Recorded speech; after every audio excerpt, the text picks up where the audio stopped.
that would be of interest to you. We'll be talking about cocktails and mocktails today on the show. We're going to be talking about women and the narratives that have been, championed about them, whether they are right, whether they are wrong. Igbo women, precisely. That's a very interesting one that I think every woman should be ready to watch and to listen to today. We'll also have another conversation about wig making and the wig industry generally.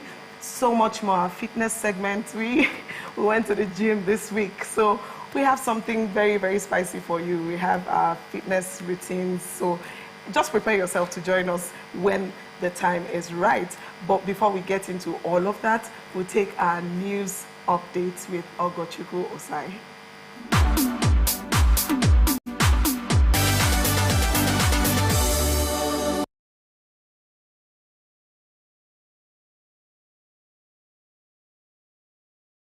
Kaba has been lynched by an angry mob in Ukano Street by Nepa Aba for allegedly killing another man with a stone during an argument. Still in Abia State, the state government has committed a 1 billion naira take-off fund to support the newly launched formal sector health insurance scheme designed to provide affordable and accessible health care to civil servants and their dependents. In other news, Nigeria's total debt to the World Bank increased by $2.36 billion in 2024, driven by 6 newly approved loans targeted at key sectors, including healthcare, rural infrastructure, governance, and fiscal reforms. And on the foreign scene, the United States Senate voted to confirm retired Air Force Lieutenant General Dan Razin Kane on Friday as chairman of the Joint Chiefs of Staff, 2 months after President Donald Trump abruptly fired his predecessor. And lastly, on the news update, Enyimba head coach Stanley Eguma has exclusively told reporters that he won't rush Super Eagles B goalkeeper Ozemena Ani into the weekend's match day 33 clash away to Sunshine Stars, due to hold at the Depot Dina Stadium, Ijebu-Ode. That's the much we can take on the news this morning. Do well to stay with us for the rest of the program. I am Ogochukwu Osai.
Time check, it's 2 p.m. and it's time for us to vibe, chill, and relax. Ladies and gentlemen, welcome to Lunch Break on Afia TV. So Lunch Break is all about the music, it's all about fun, it's all about entertainment, it's all about entertaining, gossip, and stories from social. It's all about the latest trends, it's about what's lit, it's all about the games with our guests.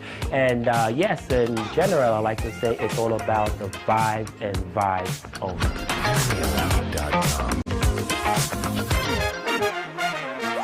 Good evening to you, viewer, and welcome to Women in Business, a show that profiles women, executives, and even the next door store owner, showcasing Igbo greatness to the world. I started always obsessed with books ever since I was a child. The stress of always converting naira to dollar and... An incompetent means an incompetent person.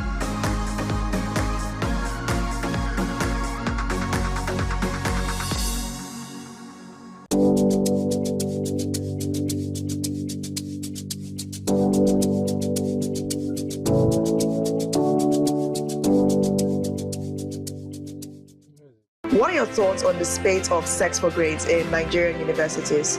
This very issue of owing salary should be criminalized. How can they amplify their voices? People don't have evidence. You want to get to know about it? Have to stay tuned right here on Afia Morning Show to get the pulse and the feel of that.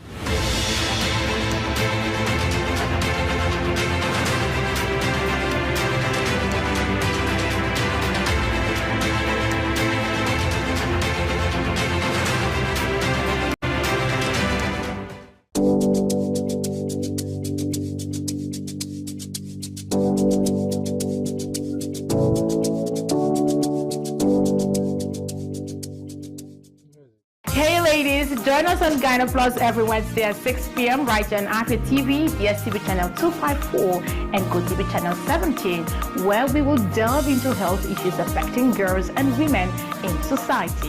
Breastfeeding doesn't even cause breastfeeding. The frequency of breastfeeding means the approach you take to make sure that your well-being is maintained. Welcome to the latest and most amazing show on here. Ladies and gentlemen, welcome to Lunch Break. You don't sing along. I did single. For real. You're not a backup singer. That's what they do.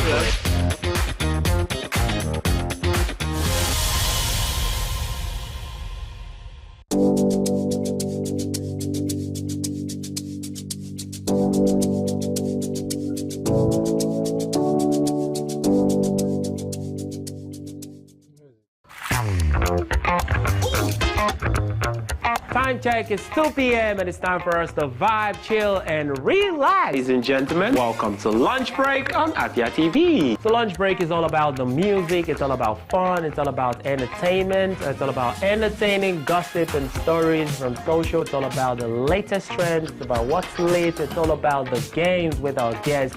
And yes, in general, I like to say it's all about the vibe and vibes only.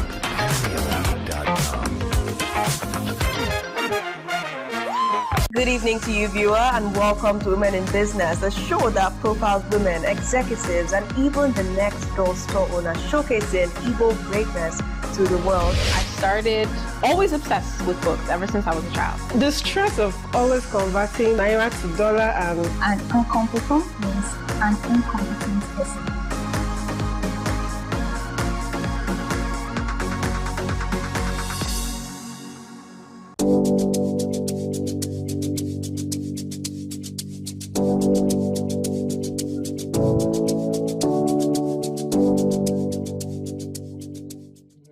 What are your thoughts on the spate of sex for grades in Nigerian universities? This very issue of owing salary should be criminalized. How can they amplify their voices? People don't have evidence. You want to get to know about it? Have to stay tuned right here on Afia Morning Show to get the pulse and the feel of that.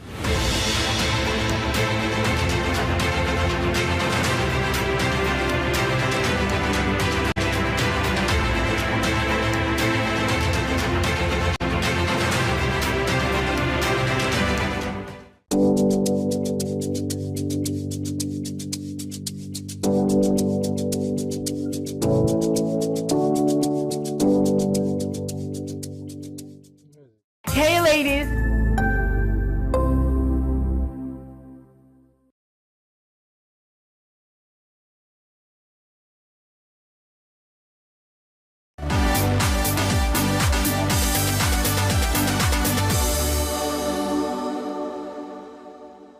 Welcome back to the AM Weekend Show. My name is Divine Onwaha, and I'm your host for today. But I'm not here alone. I'm not doing this alone. I'm here with the very beautiful Ogochukwu Osai, who is my co-host this morning. Good morning. How are you doing? I'm fine. Ah, bright and yellow. Thank you very much. Are you pepper red? I mean, we need to prepare our enemies today. Very important. You know, up and grateful. Up and grateful. So any enemy that tried. No, pepper will enter their eyes. You get me? Yes. How you doing? I'm great. How's your week? It was good. It was okay. With a lot of work in between, but yeah. Yeah, you went to somewhere yesterday. Yes, I went to the birthday of Osofia in Kemo. His 70th birthday. It was hosted here in Enugu by Enugu people that love him. It's important to do this for the people we look up to, the people we've watched growing up all our lives. It was my interview with most of them was just everybody saying how much they've learned from him, watching him from young age and all those things. It was actually a kind of nostalgic feeling as well, you know, remembering his old movies and all those things. And he said he cannot even remember the movies, like how many movies he has featured. So many of them. You know. How would he? So it was a beautiful event yesterday. It was really, we have bureaus, we have a lot of things from there. It's a beautiful clip. It was very, very beautiful. I mean, I'm so grateful. You know, hearing that there were people who stood up and said, let's organize this so we can celebrate him is so commendable, because oftentimes we talk about these people and Nollywood legends, how much impact they've had in our lives. Most of the times we see the tributes coming in when we've heard that one of them has passed on. People start to, you know, pour in tributes. Oh, and you did this for me. You were so this. You were a part of my childhood. And, you know, so it's great to see that while he's still alive, while he can still see the celebration, while he can still see the tribute, see the people that we stood up to, you know, organize something as beautiful as this. I mean, it's so beautiful. Oh, wow, that's him. That's him. That's him. Everything was just sponsored, you know. He never thought of it this way. People just thought it was very important to do it for him. The people likes of Nani Boy, Ijele, the Commissioner for Tourism, so many of them, those people that organized it for him. Honestly, I hope that support keeps pouring in for these people. It breaks my heart every time I come on social media and I hear that this one has passed on. I can't even count how many people this year alone, then last year too, you know. So it breaks my heart, and sometimes it's because of lack of support. Sometimes you find out that these people, after doing so much for us, they have such a lowly life, a life that they can barely depend on to, you know, stay healthy and all of that. So I hope that people continue to pour in support, help them, give them money while they are alive. I know that they are real people that have real needs. You understand? You know, sometimes when you just see them on television, you think that they are completely okay. Everybody is rich. You understand? Everybody is rich. I'm facing that. Not just you, myself as well. You know, when they see you on television, they feel like you know, there's this automatic, or you'll be bringing money. You're on television, we'll see your faces on television. You know, so that means you have made it while you're struggling to an extent. So I think it's actually a very good example, and I hope we continue to do this from time to time for most of them. For more of them, I mean. So, a big happy birthday to Kim Owo, a.k.a. Osofia. Shout out from Afia TV. You are amazing. We love you, and we wish you many more amazing years of strength and more impact in your life. Okay, so Ogochukwu, back to the show. I mean, for a moment, I just drifted into another one entirely. But let's come back to the issues facing Nigeria and we, the youths. Talking about the youths now, a lot of pressure. We've seen a lot of pressure on social media. People are being pressured to leave their father's house. I read a post, and the person said, I think he said, if you're 27 and you're still in your father's house, then you have failed. I don't know how that post was, you know, phrased. But at 27, you should be out of your father's house. You should have made money. Some people even say 25. You should have made money. You should have done this. You should have done that. You're not expecting to get from them, but to give to them. And I opened the comment section, and I saw people say, "Una for talk early." I don't dey near 30, and I sit in your parents' house. You get why you not talk this thing early? And me, I started thinking about my life. Where was I at? Okay, no, me I left though because of school. Yeah, from school, and I never went back. Yes. You know, but is that the standard? Is that the right thing? Is that something that we should start to imbibe into our, you know, our lives right now? I feel like there's no standard to these things. It depends on how it works for you, you understand? Okay, for somebody like me that is going to school from my house, I should do what? Once I'm done from school, I should not run away. Run away. How much is in my bank account to sustain my life in this economy? You understand? So the thing is, if you think you're buoyant enough to handle it, it is okay to experience life outside your parents, handle your challenges, feed yourself, your responsibilities. It's very okay if you can do it. But if you cannot do it, please stay back. Unless your parents are toxic. I mean, there are parents that are toxic that will frustrate you from the kind of words they say, they throw around. It can actually, like, place you in a place you don't want to be in. So if that's the case, and if you think you have better opportunities outside your home, there are people that their environment is not encouraging their dreams. So if that's the option, please leave. But if that's not the option, if you think you can build your life from your father's house, please, by all means, do it. When you're strong enough, you can now leave. You know, one thing I remembered, because I know that this is somehow double-edged, yeah. I'm just trying to, I'm having, you know, faint memories of people who I know who left their father's house when they couldn't even sustain themselves. And that leaving now, having nothing and all of that, perhaps going to squat with a friend or one or two things, and after a while, they start to find their feet, they start to get money, they start to do one or two things. So it gives the impression that if they can push themselves and come out, whether you are able to or not, so that exposure you're going to give yourself, that pressure you're going to place on yourself would make you want to hustle, would make you want to be more intentional about making something out of your life, as against staying in your father's house. So if we're looking at it from that angle, one would want to say is nice. But again, when you look at the dangers of it too, there are people who have gone out that way just to push themselves and they got into trouble.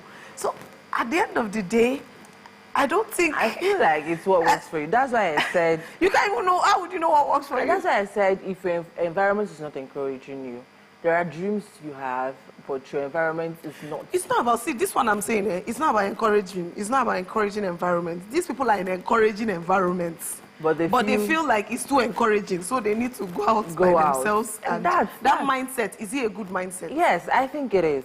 That's clarity to an extent. You know that this environment is just still the same thing. You know that this place, it keeps you in your comfort zone and you want to do more. You have plans, so you feel like you need somewhere that will push you. So it's clarity to an extent. Then when you leave your parents' house, you know that where you're going to squat with a friend. You're not going to sleep under the bridge. You understand? You're going to squat with a friend. You have like help to an extent. You have assistance to an extent to start from somewhere. You understand? So my problem is when because of pressure, you see people, the latest is now every single day, it's like they're now unboxing apartments on social media. Today, we are moving in content. So all those things mount pressure on people, and they feel like, and when you look at these people, especially for the ladies, 22, 23, 21, they are leaving their parents' house, and it feels like, are you waiting you to do with your life? I wanted to call someone's name now. Waiting you they do with your life. And if you want to hold on I made my first 10 million at 22. At 22. I made my first 1 million at 19. I started freelancing at 16. I'm like, 16, I still struggle to write WAEC. My mama is focused on your exams, write your exams, you understand? So another thing is about exposure. They had better exposures at young age, you understand? So it also shapes them to move. I cannot compare my life that I've always been with my parents with someone that maybe at some point stopped living with their parents because of some conditions or something, you understand? So we are not the same thing. My own system is different from yours. I cannot run away from my parents' house just like that. In fact, I think life throws us to different directions. Entirely. So whether with your parents or without, life has just dealt with all of us differently. So when you find yourself, I think it has to do with you. So when you find yourself, you know what works for you at a particular time. I have a family friend that actually, she just finished from school. She said going back to her family house is not what she wants, but her mom wants her to come back. Her mom is still that kind of person that I think she submits her phone by 10 p.m. or something like that. So it's still, but she really wants to... How old is your friend? She just graduated, I think, 23, wow. 24. Okay. So she just wants to leave her house because that environment is very encouraging for her. She wants to go into content creation. She wants to do better. She already planned it out. She wants to move to her cousin's house in Abuja, but her mom is so protective and doesn't want to. But later on, after so much involvement, we're trying to convince her mom agreed and she moved, I think, late last month. So hopefully, fingers crossed, she will do better. You understand? So she has understood that living with her parents wouldn't give her to limit her. So she understood that me living with my parents is not limiting me. Why am I rushing? You understand? So wait, let's talk about this group of people. There are this group of people who are rich, very rich from rich backgrounds, generational wealth. So there's this thing that they want to. I've met a couple of them. There's this urge to build something for themselves. You know, I don't want to rely on my father's wealth. I don't want to rely on my mother's wealth. I don't know. Is that a good thing? Because we know that we do not come from a family of silver spoon. When we see people like that, do you know what's going on? Do you know what is going on inside life? But the thing you want to live. So I don't know, is that a great mindset for them to have? As it sounds, but you know, at the end of the day, you depend because you have to start your life with your family's wealth. There's no way you're running. If you're going to leave your parents' house, go and get your own apartment. It's still family money that you use and do it. You're not starting from the scratch. You have money, and the money is coming from your family. So I understand a place of wanting to build a name for yourself and not be totally dependent on your family, or you want to like say I did this for myself. Is that a good mindset? I think it comes the sense of fulfillment. You understand? Especially another thing is about the society. You know, I know I've met someone that you would never know that person is coming from a very big family that if they mention their surname, you will be shocked. The person is so she's so down to earth. I want help. You understand? We want her because we are struggling. You understand? We are struggling. Now you're looking. That's what I want to be. I'll use my father's money and do it. Do you understand? So we are struggling. So we understand it. We understand it from a place of struggling. But that person doesn't understand it from a place of struggle. So they're like, it's too much. I want to stand out. I want to do it on my own. I want to. At the end of the day, if you look back, Trace, you are doing it on your own with finances from home. Some of them actually do it on their own. No? They will do it on their own. Some of them actually, there are some that are very stubborn that they try to really, really start from the scratch, which I feel you're just stressing your life. You are stressing your life. You know many people like that? I know there are people like that, but at the end of the day, I feel like it's still an illusion. There's no way you're starting from the scratch. Are you going to reject your trust fund? Are you going to reject all the money? You don't already go better school. You've already gone to a good school. You've already gone to university, so you're really not starting from scratch. I think there's one fintech firm that started from Covenant University, one big one we know here in Nigeria, we use in Nigeria. It just started by a group of friends in their final year working on the project. They had to meet their family, the family met family friends, they raised funds for them, and they invested in it, and it's growing big now. Well, that person did not start from scratch, but the scratch it's coming from somewhere, had full support. You understand? So which means the way we're seeing this thing, so they actually never start from scratch. That's what I'm saying. At the end of the day, you're not starting from scratch. You have somewhere to dig in and pick something from before you move on. So the only starting from scratch, I feel like it's an illusion. The only thing is that, let's say you did this for yourself, but you're not starting from scratch, like someone that's coming from a poor home that needs to, like, first of all, struggle to even feed before you continue to work, days that you're going to struggle, you're not going to eat, you're not going to, you understand what I'm trying to say? I get you. So at the end of the day, somebody from a rich home is not starting from scratch anything. You have somewhere you're starting from. You're not starting from 0. You're starting from 5. The graph is from 5. Oh, okay. I don't want to. Let it not be as if we're beefing people that have money. Wait. Let it not be as if we're beefing people that have money. If you say it's scratch that you're starting from, it's okay. I agree with you. I'm happy for you. But what I have to tell you guys is this. The economy is not friendly. This is a personal advice, so you can take it or not, but the economy is not friendly. If you find help, please take it. Embrace it. Except the help is a toxic help. Yes, except it's a help that you would not, think of and have fulfillment. But if there is help, please take it. If your father can do it, please accept it. Collect your trust fund. You don't know what is outside the street. You really don't know. But yeah, that is where we end our chit-chat this morning. It was a nice one, I want to believe. It was a nice one. Up next on the AM Weekend Show is our newspaper review. We're going to be taking a look at all that is happening on the front pages of our national dailies after this short break. Don't go anywhere.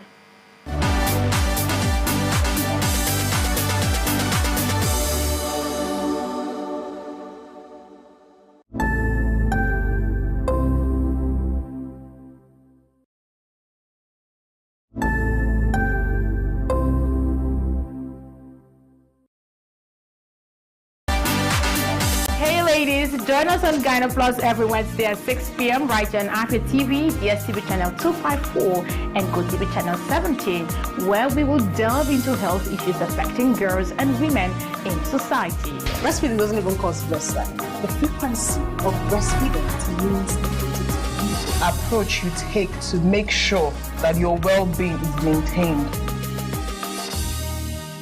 Welcome to the latest and most amazing show on here. Ladies and gentlemen, welcome to Lunch Break. You don't sing along. I did single. For real. You're not a backup singer. That's what they do.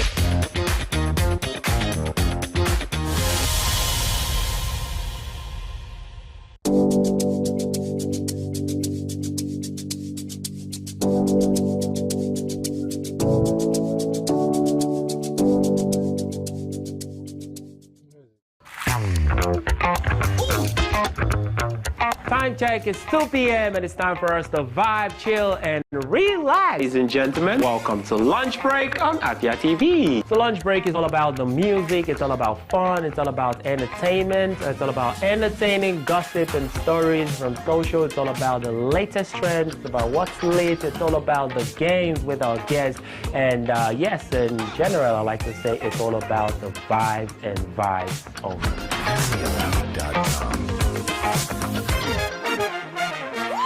Good evening to you, viewer, and welcome to Women in Business, a show that profiles women, executives, and even the next girl store owner, showcasing Igbo greatness to the world. I started always obsessed with books ever since I was a child. The stress of always converting naira to dollar and An incompetent means an incompetent person.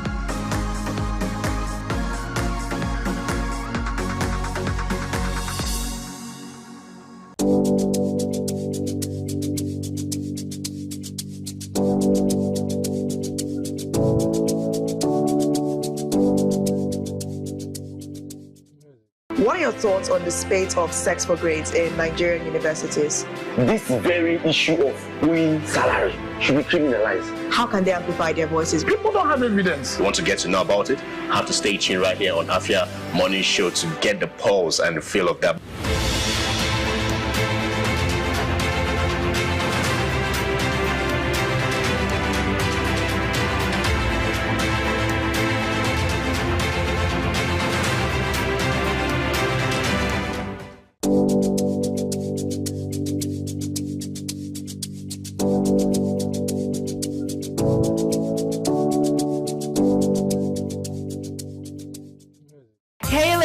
Join us on Gyno Plus every Wednesday at 6 p.m. right here on Afia TV, DSTV channel 254 and GoTV channel 17, where we will delve into health issues affecting girls and women in society. breastfeeding doesn't even cause breastfeeding. The frequency of breastfeeding means the approach you take to make sure that your well-being is maintained. Welcome to the latest and most amazing show on here. Ladies and gentlemen, welcome to Lunch Break. You don't sing along. I did single. For real. You're not a backup singer. That's what they do.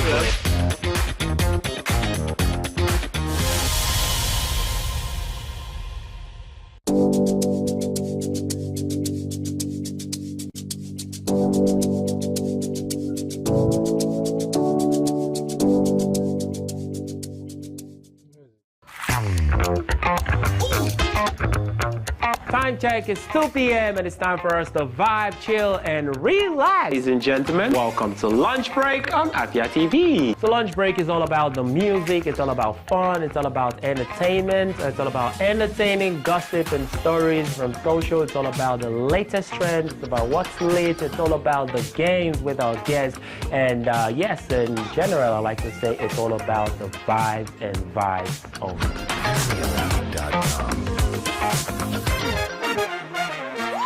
Good evening to you, viewer, and welcome to Women in Business, a show that profiles women, executives, and even the next door store owner, showcasing Igbo greatness to the world. I started always obsessed with books ever since I was a child. The stress of always converting naira to dollar and An incompetent means an incompetent person.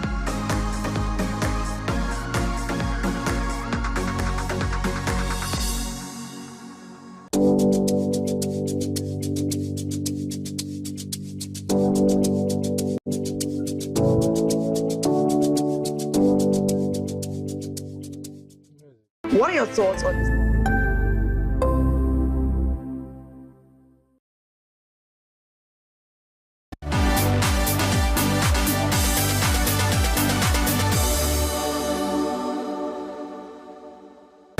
Welcome back to the AM Weekend Show. We're going to be reviewing our papers, and like I said, we're going to be going through the front pages of our national dailies, and we'll be taking all the headlines and we'll be reviewing all of them.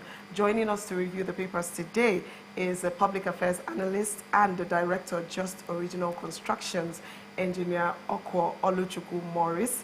Good morning, sir. Good morning. Good morning. How are you doing? I'm good. Good to see you. Good to see you. So what are you anticipating from the papers today? Definitely, there's going to be security issues. Security issues. And Okay. political issues. Political issues. Why Yeah. issues though? I think the elections are fast approaching and everyone is trying to get into the storm. So this is the period where we don't know what's going to happen. It might swing in any direction. So that's why it's still an issue-based problem right now. So that's why. All right, let's take a look at the papers. We'll begin with the Vanguard. Saturday Vanguard, the boldest headline here says, thrills at Adeleke Uzodimma, Oborevori, Soludo Yusuf, others win Vanguard Awards. The writers say we're celebrating outstanding achievement, says Anaba. The gathering is awesome, says Peterside. Also on this paper, how killer herdsmen spread to Niger Delta, seized Edo Forest. Flashpoints revealed, SOS to Obebolo, Governor, Edo Governor. Also on this paper, we have another headline that says, Rivers, women defy police protest against emergency rule. Why the world doesn't trust Nigeria. That's an interesting headline you find on page 13.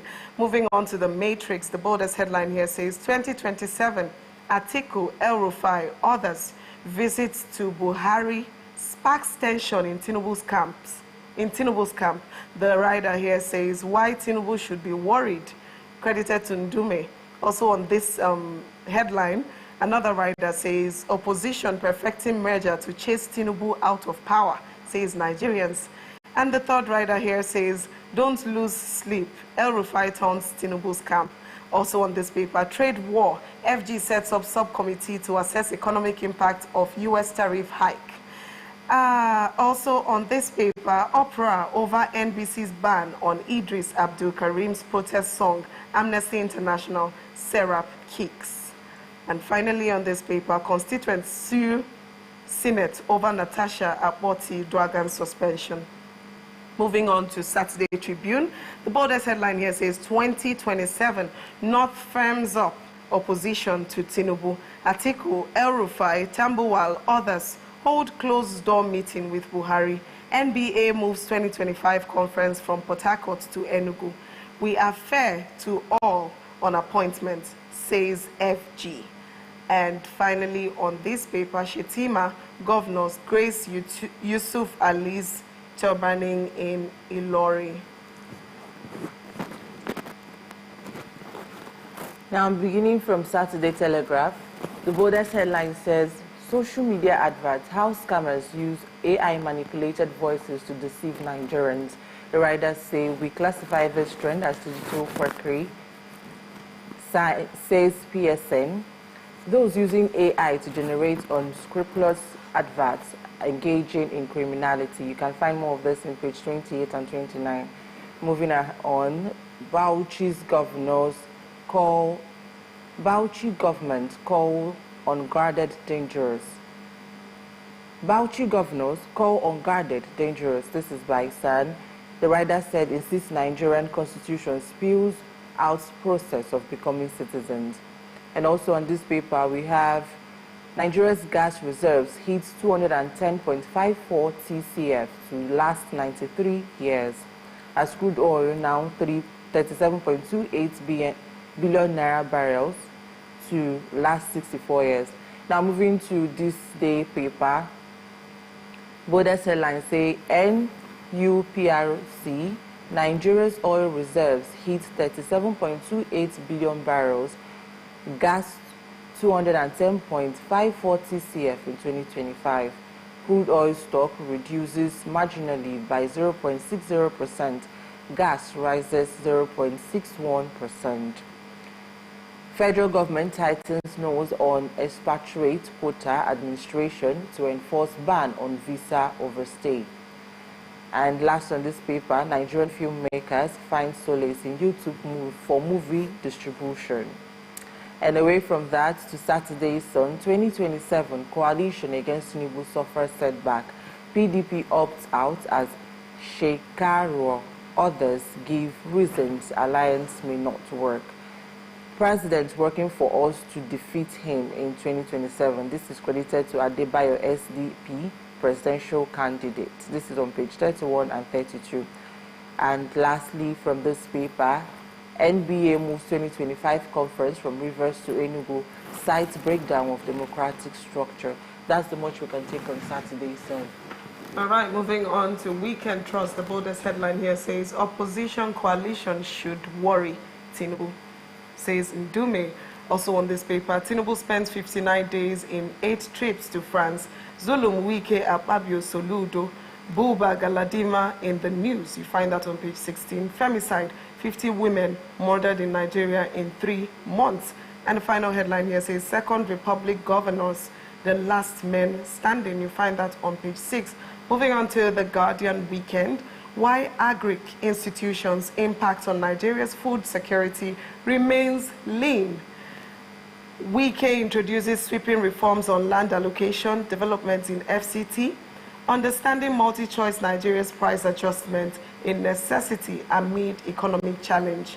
And finally on this paper, NBA relocates 2025 yearly conference from Port Harcourt to Enugu. Moving on to Independent. The boldest headline here says, NYSC, but policymakers, others differ on FG's proposed 2-year service. It won't fix program system issues, says educationists. Second year should be optional, says parents. Minister lacks capacity to manage sectoral issues, says analyst. Crude oil reserve now stands at 37.28 billion barrels. Gas 210.54 trillion cubic feet, says FG. Why I dare to tell female Alafe's story in Kabiyesi series, says Sheyi Babatope. And also on this paper, Afenifere insists on true federalism. Equity celebrates Pa Adebanjo's posthumous birthday. And that's the much we can take on Saturday Independent. And from Saturday Times, we begin with the boldest headline that says, disregard trending ambassadorial appointments list, federal government warns. Tinubu commends Afri-Invex Bank for empowering African businesses. And also on this paper, Atiku leads El-Rufai, Tamboa, others on post-Salah visit to Buhari in Kaduna. And moving on to first news, NBC bans on Idris Abudu Karim's Tell Your Papa violates human rights, amnesty. Nigerian cleric backs death penalty for leaving Islam, sparks outrage. Also on this paper, Jonathan dedicates Sunhack Peace Prize to Nigerians, Africans promoting peace. And also still on this paper, we have, Nigeria's oil can last 64 years, gas for 93 years, This is by NUPRC. And lastly on this paper, thousands of women storm Port Harcourt streets, demands Fubara's reinstatement. Moving on to Punch paper, resurgent terror attacks on Seto North. Riders say terrorists sacked 250 communities, thousands displaced. Another rider says how bandits replace imams, flog residents. This is credited to local government officials. Also, still on this paper, why we banish men who sleep with other people's wives. This is credited to Oba Alufa, a local of Eko. And lastly on this paper, police using my stolen car for patrol since 2015. This is credited to 62-year-old machine operator. That's the much we can take from the Punch paper. All right, moving on to The Nation. The boldest headline here says, fresh headaches for Atiku, El-Rufai, others over coalition. Other parties should empty into PDP, says National Secretary. 3 PDP governors may join APC rather than go with coalition. Atiku, El-Rufai, Tambuwal, others pay post-Salah visits to Buhari. That is the rider. Those are the riders for this particular headline. Moving on, Rivers emergency suits, PDP governors yet to serve FG, says AGF. Trump tariffs, FG sets up subcommittee to review impact. No panic over oil price dip, government insists. And finally on this paper, Lasiek releases LG election timetable. Moving on to Blueprint Weekend. The boldest headline here says, extending NYSC service year, why experts, stakeholders disagree. And the writers say financial burden may be too much for FG, says economists. 2 years will conflict with other plans core members have for themselves. The scheme has outlived its usefulness in present form, says Ibidapo. Also on this paper, Nigeria, Japan signed pacts to establish social startups hub in FCT.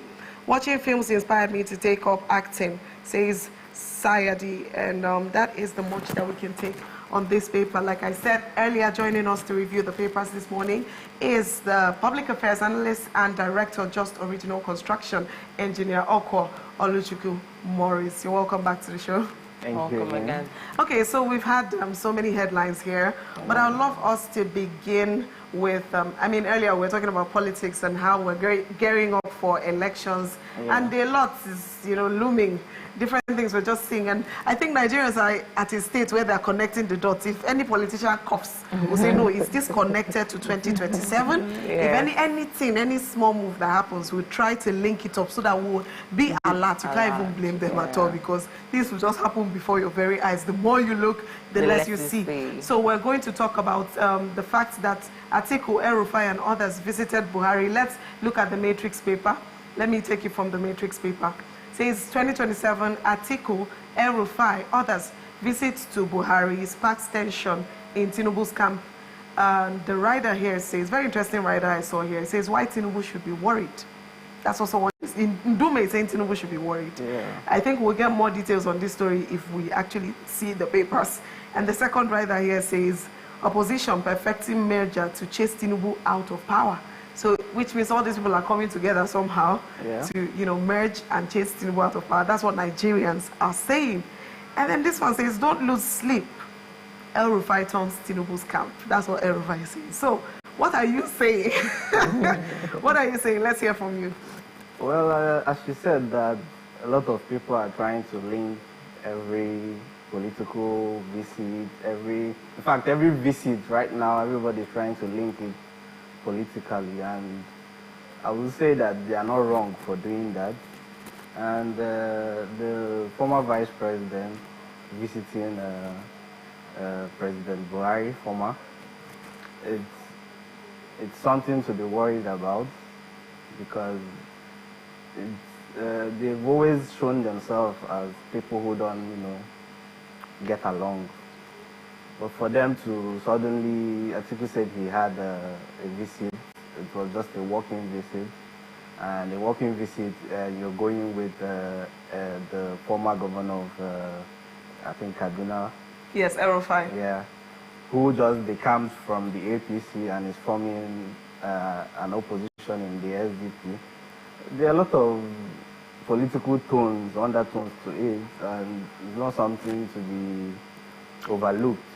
I think Senator Dume was on a TV station last night, where he said it was a friendly visit. And Senator Dume has been someone who has always, tried to speak about the truth, irrespective of being part of the APC. I myself, I was part of the APC until about 2 weeks ago. I resigned from the party. That's fresh. Why? Fresh, what's happening? Why are you deflecting? Well, it's just a personal, it was a personal decision, because there are a lot of people still in the APC whom I respect, and who I still see as mentors, and who I still, have solid relationships with. But I just felt like where my personal interest is moving or pushing to wouldn't be something that aligns with what the party is currently heading to, or where they're currently moving to. So yes, I won't blame any Nigerian who sees visits or any, as you said, if a politician coughs now, they are linking it to 2027. They are not wrong to do that. 2027 is already, trying to outline where the president will have issues. In the north, you are seeing movements. In the southeast, you're seeing movements. But the southwest seems still a bit stable. There's nothing happening there. So you're already seeing how it might move. Well, we can't say anything for sure. Okay. So let's look at this second rider. I'm very interested in it. It says, opposition perfecting merger to chase Tinubu out of power. So that's what Nigerians are rumoring. That's what people are saying, that they are trying to chase Tinubu out of power. And I'm a bit concerned. I don't really have an opinion as to whether it's a good thing for them to merge or come together or not. My only challenge is the fact that, like you said, some of these guys, normally, we don't see them together. And number two is, does it actually really even make any difference, considering that they're the same people who have been leading us before now? The likes of Atiku, El Rufai, and they are still the same. It's not like a fresh set of persons that came together and decided to do something about it. So how does that make you feel? First of all, does it make any sense to say they are trying to chase Tinubu out of office? And secondly, they are coming together, even if for a good cause, even whatever it is, does it really make any difference? Let me start by saying that in Nigeria, we have this problem of the right people who are meant to be in the political atmosphere tend to shy away from it. Like, you see young people who are, exposed, doing well, and you ask them about politics, they'll be like, I don't want to mix up with that. So much apathy. Yeah, and that gives room for the wrong people to fill the political atmosphere. About the merger, if you look at the election results from the just concluded elections, the 2023 elections, you see that the votes of all the strong opposition put together surpassed what the president got. So that's a clear indication that a merger might work if they put the right candidate in front of the people. Okay. So, because once they are divided, it gives the president the chance to do like a divide and conquer style of, politics. But when they are together, it speaks a bigger volume, and believe me, it's something to worry about if that merger actually works. And I'm very, very much concerned about them putting the right candidate at the center of the coalition. Okay. All right. So, do you think, still in the same line of thought, with what happened in 2023, do you think they can actually push out Tinubu from the seat? Well, I've always believed in the power of the people. And that got tested in 2023, where you have sitting governors not returning back to office. I mean, the former governor of Enugu State was running for Senate. He had the funding, he had the security apparatus, but the will of the people happened and he didn't get to make it to the Senate. So once again, I'm, you know, particular about them putting the right person at the center of the merger. And I believe that, yeah, the will of the people will actually prevail. Okay, so away from that now, let's go to loans in Nigeria. So recently, there's six newly approved loans. Tinubu is planning to borrow more money. And also on the papers today, we are saying that Nigeria's oil reserve hits 37.28 billion barrels, gas at 210.54 TCF in 2025, showing that crude stock reduces marginally by 0.60%. You understand? So, and these loans, we're only looking at paying these loans through crude oil. So what do you make out of continuously borrowing money while we are not even making any progress in Nigeria? Well, I would say that if we keep borrowing and we are not seeing the effects of the ones we've already, you know, collected, then there's a serious issue. I think the former governor of Anambra, P2B, in his last interview, he was saying that reforms are failed.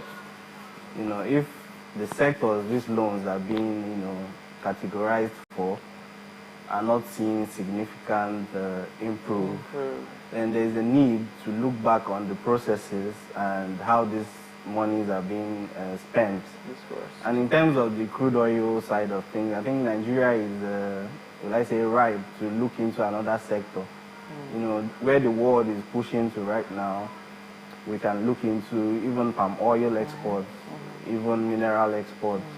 These are sectors we need to improve on rather than depending on crude oil, which is slowly looking like it might not be so relevant in the coming years. Great. Okay, so I'd like us to talk about NYSC. I mean, there's been a proposed 2-year service, and we're seeing in Saturday Independent, policymakers, others differ on FG's proposed 2-year service. But I think the headline I really like is from Blueprint Weekend, and it says, extending NYSC service year. Why experts, stakeholders disagree. And the writers say, number one, financial burden may be too much for FG, says economists. And then the second one says 2 years will conflict with other plans core members have for themselves. And the third one says the scheme has outlived its usefulness in present form. Now, we've talked about how the education system is so messed up, how it will take you how many years to finish from secondary school, how many years to apply for JAMB, and, you know, get your post-UME done, get admission, get admission, you stay in school, a 4-year course will turn into an 8-year course because of the strike, and then there's a 30-year, what's it called, benchmark now. Yeah. Once you're 30, you can't serve anymore. So you're finishing school like when you're 28 or 26. For a lot of people that I've seen, except of course you went to private school or you were privileged to get admission very fast. Yes. You come out from school, the NYSC was still having a lot of problems, from security issues, people being posted to places where kidnappers are, and all of that, all the inconveniences that go on. And then now we're proposing a 2-year Kini. You know, the last time we saw what happened, the outrage online, the 30 days rant, it was because of Raya, who came out and was saying that everything is expensive, 33K is not doing anything, and finally we've managed to push it up to 70K, 77K. We don't know what the economy is going to be tomorrow. So please, having, you know, with all this in mind, what do you make of the policy first? And then do you agree with some of these things that the experts are saying? Well, I served a while back, and in as much as the program is in camp, it's actually something a lot of young people look forward to. You know, going to camp, the excitement. But I wasn't so excited, given I went to a boarding school. Oh, you were used to the whole thing. Yeah, so I was sort of used to the environment and their way of life. I went to a military school, actually. So it was almost the same thing. But about the extension for 2 years, I had made a comment about that on Twitter. And I said, since the young people still find camp fun, Yeah. I did find camp for no, it's okay. It's okay. That the program should start and end in camp. Okay. You know, and they should bring in this initiative where the federal jobs, what's that body that handles federal jobs again?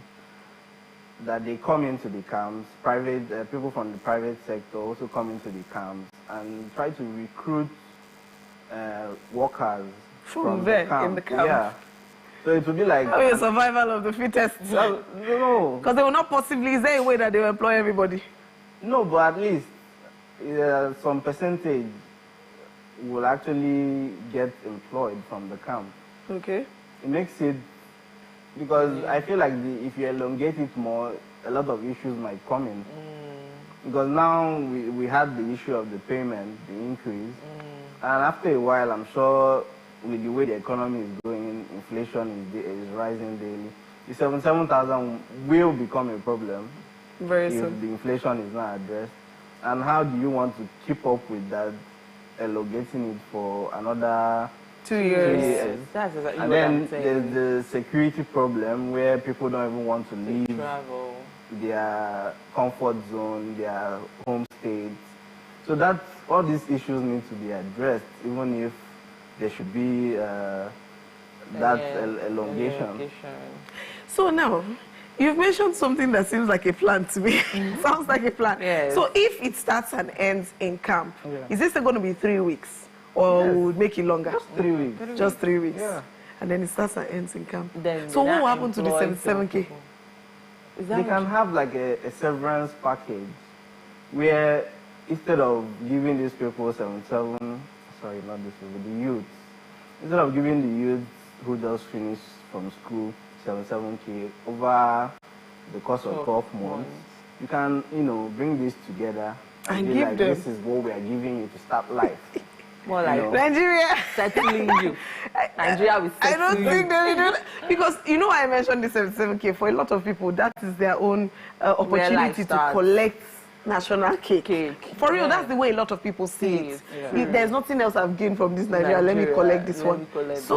And then, for a lot of people too, because there's no employment, it's for them like a starting, somewhere to start. I don't really recommend entirely though, because even if there wasn't NYSC, you would have figured something out, because there's still the problem of after NYSC now, you still come back and start thinking about your life again. So you're saying now that they should get the whole money. Yeah. I think I like it. Makes more sense. In as much as it's not realistic to expect Nigeria to get the whole money and give to you under 3 months, but I feel like that's a good idea, especially where you add, then we get these companies, private sector, to come in and recruit some people from the camp. I think it's actually a very good idea if you're going to look into it. It fast forwards everything, and we move on. Okay, finally, I think we're going to end with this story because we've run out of time. But then, still talking about starting and ending in camp, would they still, considering security issues now, this whole idea of posting people from the east to far north, or the north to somewhere they've never been to before, how does that sit well with you? Well, I'm on both sides because one, traveling gives you some level of exposure. You get to be in places you've never been before. You get to meet people you've never met before, cultures, mates, and all that. But I think it should be voluntary. I don't think you should have to, force someone to, pack his bags and go to a place he doesn't want to be. So I think NYC should look into, making that aspect of, they can just make it in a situation where you won't serve in your home state. But you have the option to pick where you will go. Okay. But I'm already seeing a challenge with that. Because there are specific places. Some camps they have more things. So it's something that needs to be looked into. Either they will remove some states that are constantly having under security threats. Yeah. I think they do that, but it needs to be reviewed again. And let's see how that goes. Okay, to whom it may concern. These are mind-blowing ideas, really. Yeah. We've been able to come up with powerful ideas. Brilliant ideas to work on. So I guess you pick one. I mean, I guess you guys should pick one so that we can, you know, create a permanent solution to some of these problems. But thank you so much for joining us. Thank you. Thank you. That was Engineer Oko Oluchukwu Morris, a public affairs analyst and the director, Just Original Constructions. Up next on the AM Weekend Show is our quick trip around the region. We'll be going to Owerri in Imo State. Don't go anywhere. We'll be right back.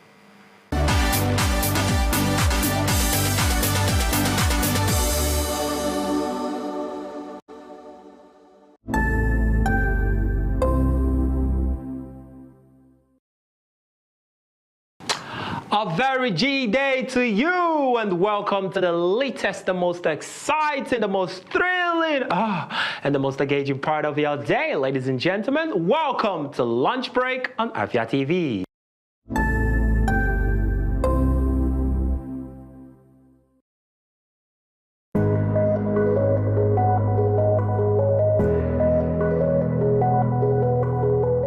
Thinking up ideas is one thing, but bringing them to life, now that's a whole different story. Welcome to Clinton Hall Innovation Center, where science and technology don't just meet, they greet.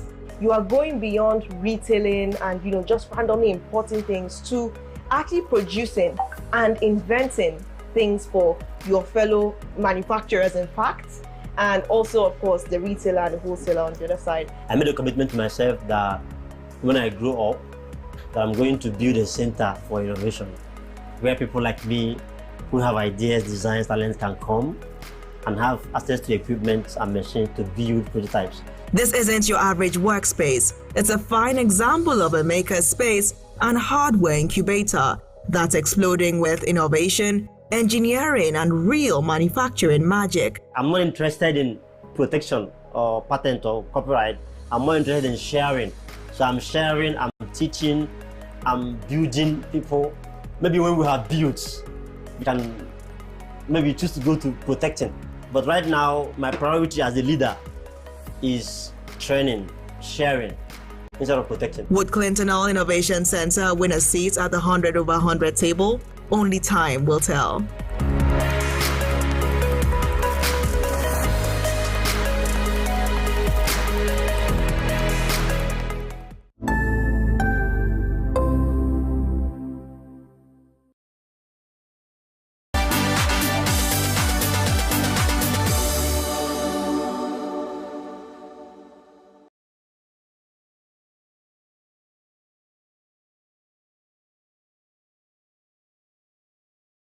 To the show. It's still the AM Weekend Show. My name is Divine Onoha, and I'm still here with Ogochukwu Osai. We're going to be taking a quick trip around the region, like I said, and we'll be visiting Owerri, Imo State, where farmers have called for improved government support. As many southeastern states have begun to experience heavy downpour, farmers have also returned to their farms for the new planting season, and our correspondent Miriam Onyebule brings us a report on what farmers are planting and some of their challenges for the season so far. Miriam has that report. Imo State is blessed with vast fertile lands for crop agriculture, with a majority of people practicing subsistence farming. A few stand out for doing this for commercial reasons. One of such persons is Ben Walter, a farmer who plants his crops on some lands in the premises of the former Agricultural Development Program, now Songhai Farms Limited, along Old Nekede Road, Owerri West local government area, Imo State. He says that for the season, a lot of farmers are planting cassava. For now, cassava is ongoing, cassava plantation. You plant cassava, you plant maize, some do plant granite equally. It can be in a farm or mixed farming, like I do that equally. The high cost of fertilizers, pest attack, and insufficient rainfall are some issues that farmers here battle with currently. Yeah, for instance, our problem is where to get stems and the ant, how to attack it back. If we have chemicals, we can say, nothing is going to happen. Okay, in terms of manure, those of them that are rearing pigs and poultry, they said they are the West, they do sell it. Now, fertilizer is nowhere to be found. Down there in the north, they get it free. The farmers do get it free.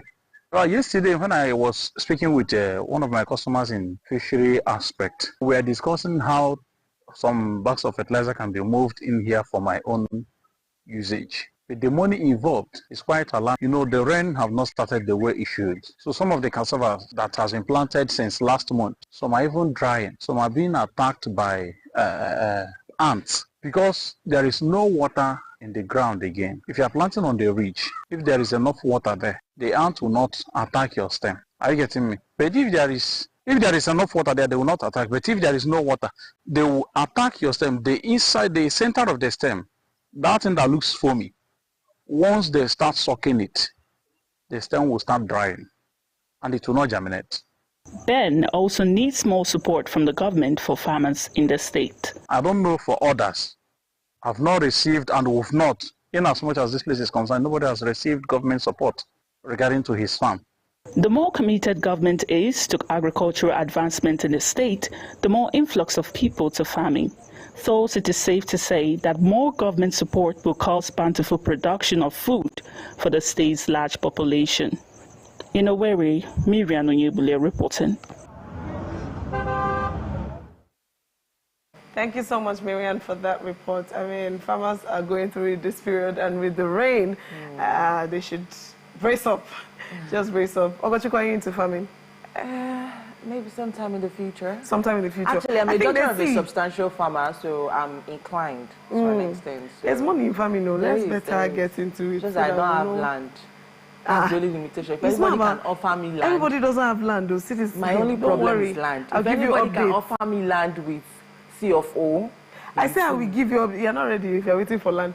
Anyways, that's I have my plans.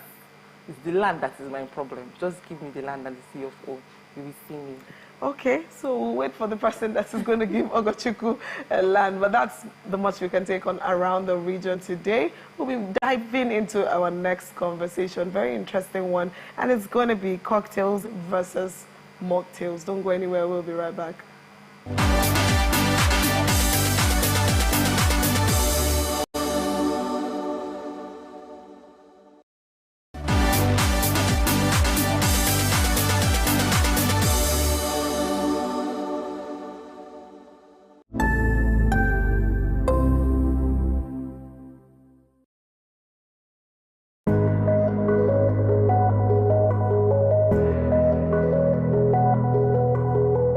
Thinking up ideas is one thing, but bringing them to life, now that's a whole different story.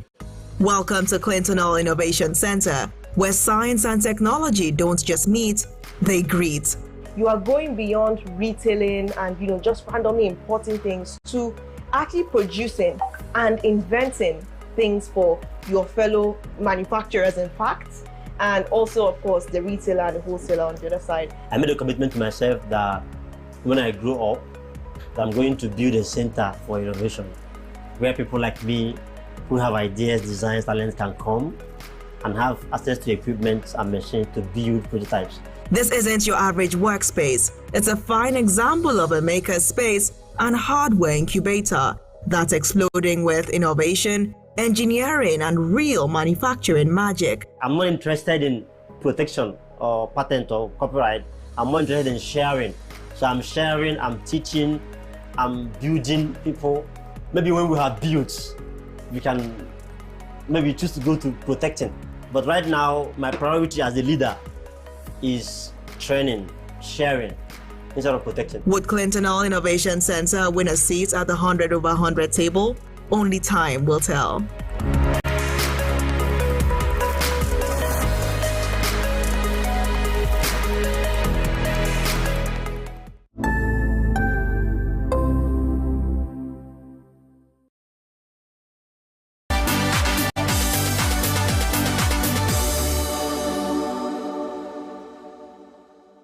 To the AM Weekend Show, we are going to be looking into beverages and wellness. Cocktails versus mocktails. This particular drink is one that people don't really say much about, especially here in Enugu. I don't think I hear people talk about cocktails and mocktails a lot, until recently anyways. Yeah, recently, it started to become a drink that you find when you go to an occasion, and mocktails too is You know, it has recently become a thing here in the southeastern part of Nigeria. So I want to look into it, what it means to our health, what we should look out for when we want to pick a glass of mocktail or cocktail, how we have so far received it in our culture, and of course, whether we should go for cocktails or mocktails.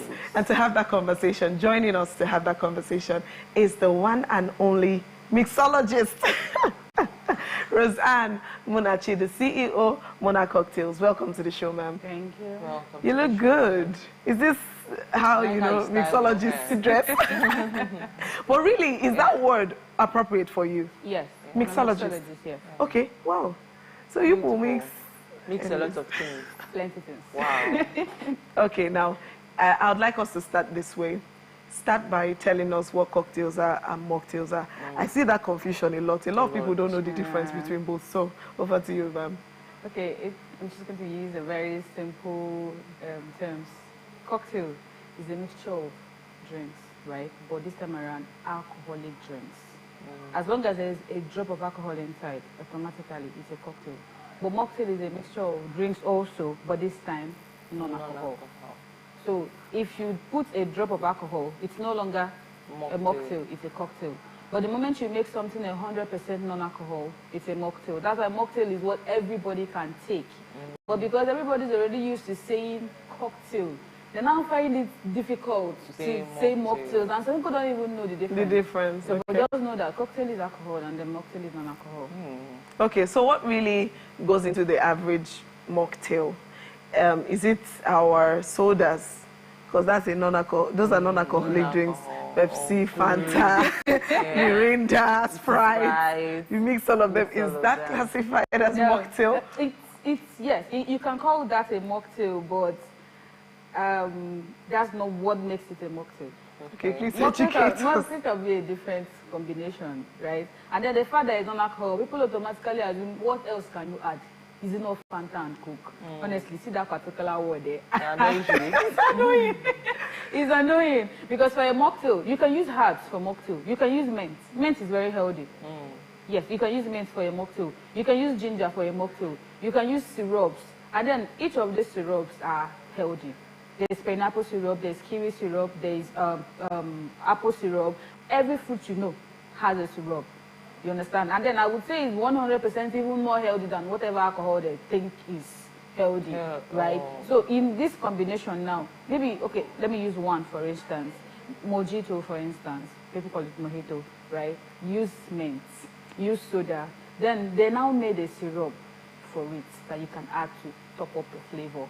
That's the mojito flavor itself? Yeah, they made the flavor itself. A very healthy one that you can include in the already mixed soda, mint, which is fresh mint leaves, so which me and you know that fresh leaves is also like healthy.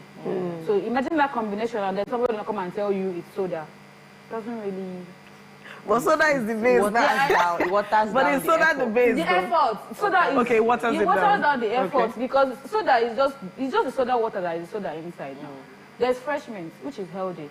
The syrup, which is healthy. So why do you have to like turn it into soda? Just soda. It's just like telling me you made a jollof rice and I'm telling me it's not rice. Okay. Okay. So let's stop watering it down.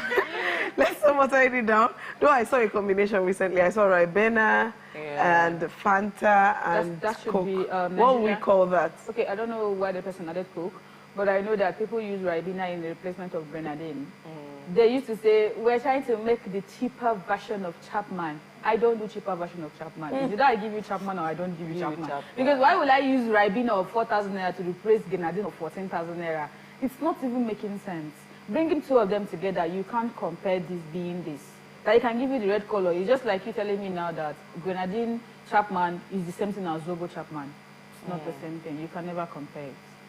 Okay, now, so what will you advise taking cocktail, you know, a mixture of alcohol to an extent and the normal taking alcohol? Is there anything that it makes any difference? Is there anything that it gives differently taking cocktail over normal alcohol? Well, from the business side, I would say take cocktail, right? But from the normal side, there's not much difference. You understand? There's not much different. But you can never compare. I think flavor should be one thing. Yes, yeah, I'm still coming to that. Okay. You cannot compare somebody who has a bottle of, let's say, Long Island, to a bottle of Heineken. You understand? It's not the same. You are drinking a green bottle. The taste it's giving you can never be compared to that cocktail you're having. The experience, the adventure, there's this different taste it gives. Burst of flavor. Yes, and then the alcoholic content in it can just relax you. Being high on cocktail and being high on beer is never the same thing. Yeah, you hardly see somebody that is high on cocktail vomiting, but there's always these beer guys showing up, and for some people, I don't know about others, but it's very hard for you to see somebody that is high on cocktail showing up because the flavor is balanced. So, but is it not the same beer? But it's the same beer. Okay, it's not the same. Oh, now we're talking. Oh, it's not the same. No, it's not. Okay. It's spirit and beer. Spirit. Okay. Okay. Spirit and beer is not the same. Well, I think it's the same alcoholic content. Yeah, it can be the so same. It's still the body is not identifying that this one is coming from beer and this one is coming from spirit. The body I think they have different effects. The body is actually. And then, you know, people have different reaction towards things. Like me now, I don't like the aroma. Let me know you smell. The aroma of green bottle. Yes, but I can take any cocktails. But I don't like the aroma of green bottle. But you know the funny part? I can use that same green bottle and make a cocktail and I'll still be able to drink it because of the other flavors that are added to it. Okay. Yes, so... Okay, now in terms of maybe calorie content or sugar, which would you recommend between mocktails and soda? Since we've talked about cocktails and green bottle. Okay. So between mocktails and soda, which would you recommend? I would recommend mocktail. Here's why. Soda, say you're taking a bottle of Fanta. You're going to drink the full bottle. I don't know about other persons, but I don't know how to open drink and then drink it half and keep it. I like to finish it once, right? Then if I'm having a mocktail, it's mixed, it's blended. There is no full bottle of Fanta inside it. There's a syrup that is blended. Sometimes I even go as far as adding lemon to balance the taste. Okay. I even add bitters to tame down whatever sweetness is on it. And then the ice block is like water, also blending the taste. So it can never be compared. The quantity of sugar in it and the quantity of calories in it can never be compared to you having a bottle of Fanta. But, you know, I would like to ask, because I would like to differ to an extent, because when you're just diluting the calorie content, but it's still there. I'm saying the quantity you're drinking. Okay, so when you measure a bottle of soda and make a cocktail that is the same quantity, it's not the same calorie. You can't finish it. You can't finish the same size at a sitting. No. Wow. Okay. That makes a lot of sense because if you have, I don't know, I keep using Coke and Fanta. You have a full Coke and full Fanta. You mix it, you most likely take just water. There's no way you finish it. It's not possible. But if you make it in a cocktail, that Fanta might be the only soda inside it, so you're still okay. Based on the herbal things that are added. There's a time I was like, I'm going off soda, even though I wasn't successful. But to some extent, I tried my best. So I started making clove syrup. I made clove syrup. I made mint syrup. I made a homemade. I didn't like buy. Wow. Yes, I like to experiment. And cloves are really, really nice. Very, very healthy. Yes. I made clove syrup. I made ginger syrup, blended ginger. Yes. And then I made mint. I bought fresh mint from ShopRite. I made a fresh mint syrup. So whenever I come to the bar, I'll just mix these three combinations together and add a bit of Sprite inside it and drink it. I gave up later, but to some extent I would say that was 100% healthy than you drinking a bottle of Sprite. Okay, so before we make you spill out all your business secrets, I want to say a big thank you for joining us. One last thing. What should we look out for when we're trying to order a mocktail or cocktail? Is there any major thing we should just look out for? I feel people need to stop focusing on the way it looks and ask for the content. Because there is something that you might like that I will not like. Somebody like me, I can't take a cocktail without knowing the content because I have a problem. I have a problem taking pineapple, right? And then there are most people that if they don't add pineapple syrup, fresh pineapple to their cocktail, it's not complete for them. Okay. So instead of focusing on, hey, it's pretty, it's red, it has popcorn. Ask for the content. Know what you're about to drink. Know if it's something that you are allergic to. And then you're good. All right. On that note, we are wrapping up this conversation. Thank you so much, Muna, for joining us. Thank you so much. And of course, you can follow her on social media at Muna Cocktails. Muna yes. Cocktails. You find her on Instagram. You'll also find her on everywhere, actually. Everywhere. Everywhere. That was Muna Rose and the CEO Muna Cocktails. We're still going to have another exciting conversation on this show, but before that, we'll be taking a trip to the gym. I and Ogochukwu visited the gym on Thursday, and we'll just leave you to watch and be the judge of our performance at the gym last Thursday. Be kind, because Don't we're laugh. just starting. We're not just starting, Ogochukwu. We are starting all over. We're starting all over again. Yes, our body's not used to this. It's a new development. New adventure. I don't promise to be consistent, so please be kind. I'm not going to say anything concerning what Ogochukwu is saying. We'll fight off camera, but whatever you do, just take your position and join us on this workout routine with Coach Peter. Don't go anywhere.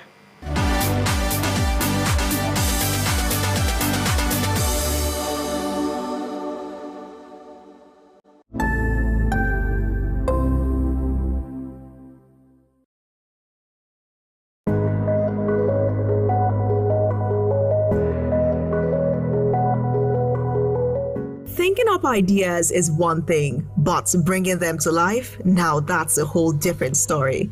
Welcome to Clinton All Innovation Center, where science and technology don't just meet, they greet.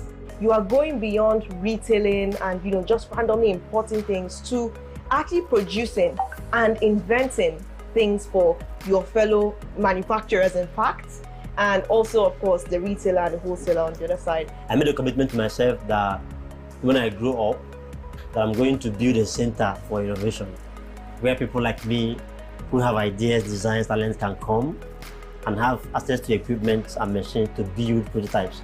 This isn't your average workspace. It's a fine example of a maker space and hardware incubator that's exploding with innovation, engineering, and real manufacturing magic. I'm not interested in protection or patent or copyright.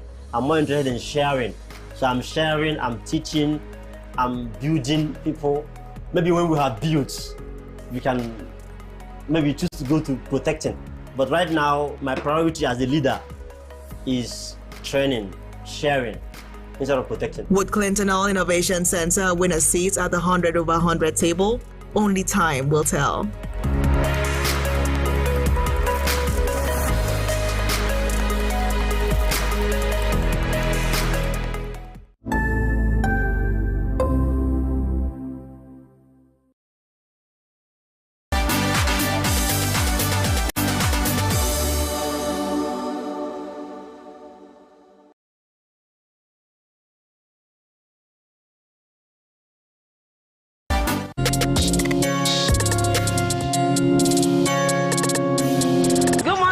You're welcome to our fitness segment on the AM Weekend Show. We're right here at All Hills Gym with Coach Peter, who is going to be teaching us everything we need to know about today's workouts. I hope you're ready. Take your position because I'm ready.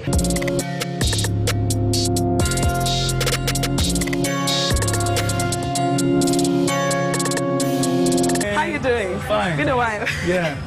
Good morning. So what do you have for us today? Because today we have aerobics. Aerobics? Yeah.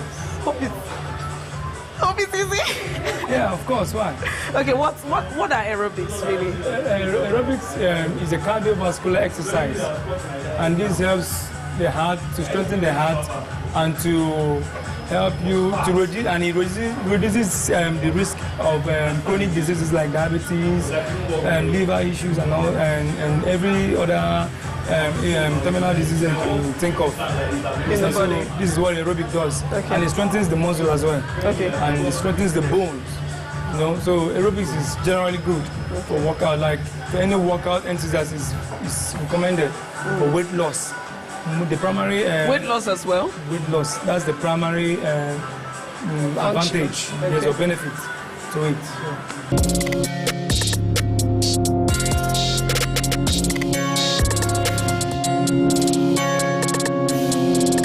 Let's go. So we are going according to the beat now. Okay. Go. Let's go. Go.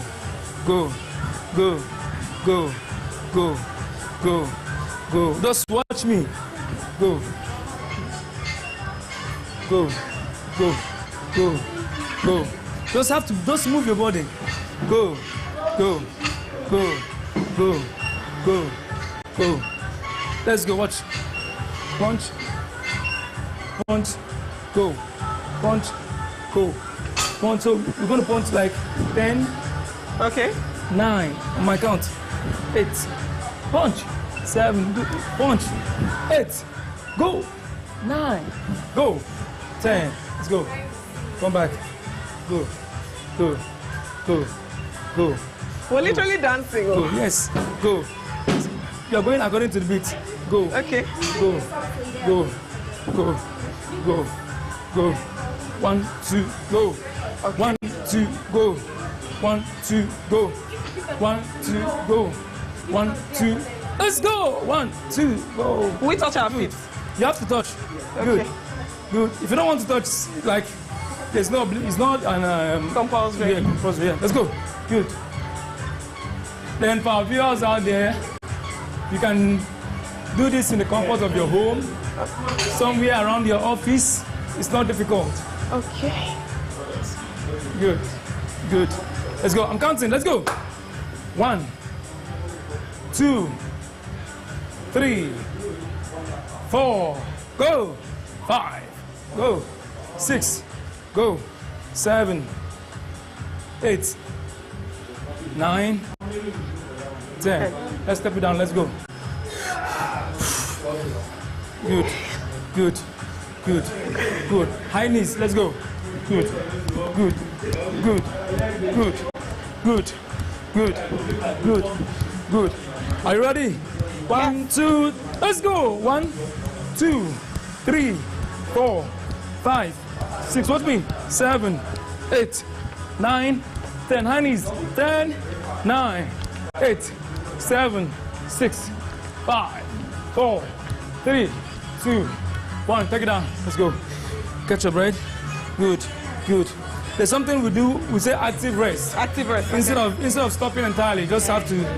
You have to be busy, but you're resting. You're trying to catch your breath. Good. Go. Go. Go. Let's go. Go. Go. Go. Go. Go. Go. Good. Watch me. Watch me. Over your head. Go. Now, you're engaging every part of your body. You're engaging every part of the body. Yeah. Your upper body, your heart, everything is at work now. Let's go. Good. Good. Good. Good. Good. Good. Good. Go. Go. Go. Let's go. Go. Go.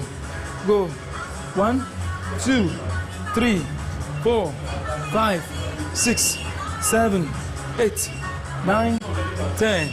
10, 9, 8, 7, 6, 5, 4, 3, 2, 1. We drop. We go. Go. Go. Go. Go. Go. Go. Go. Go. Go. Go. Let's go. Good. Good. Good. Go. Go. Go. Go.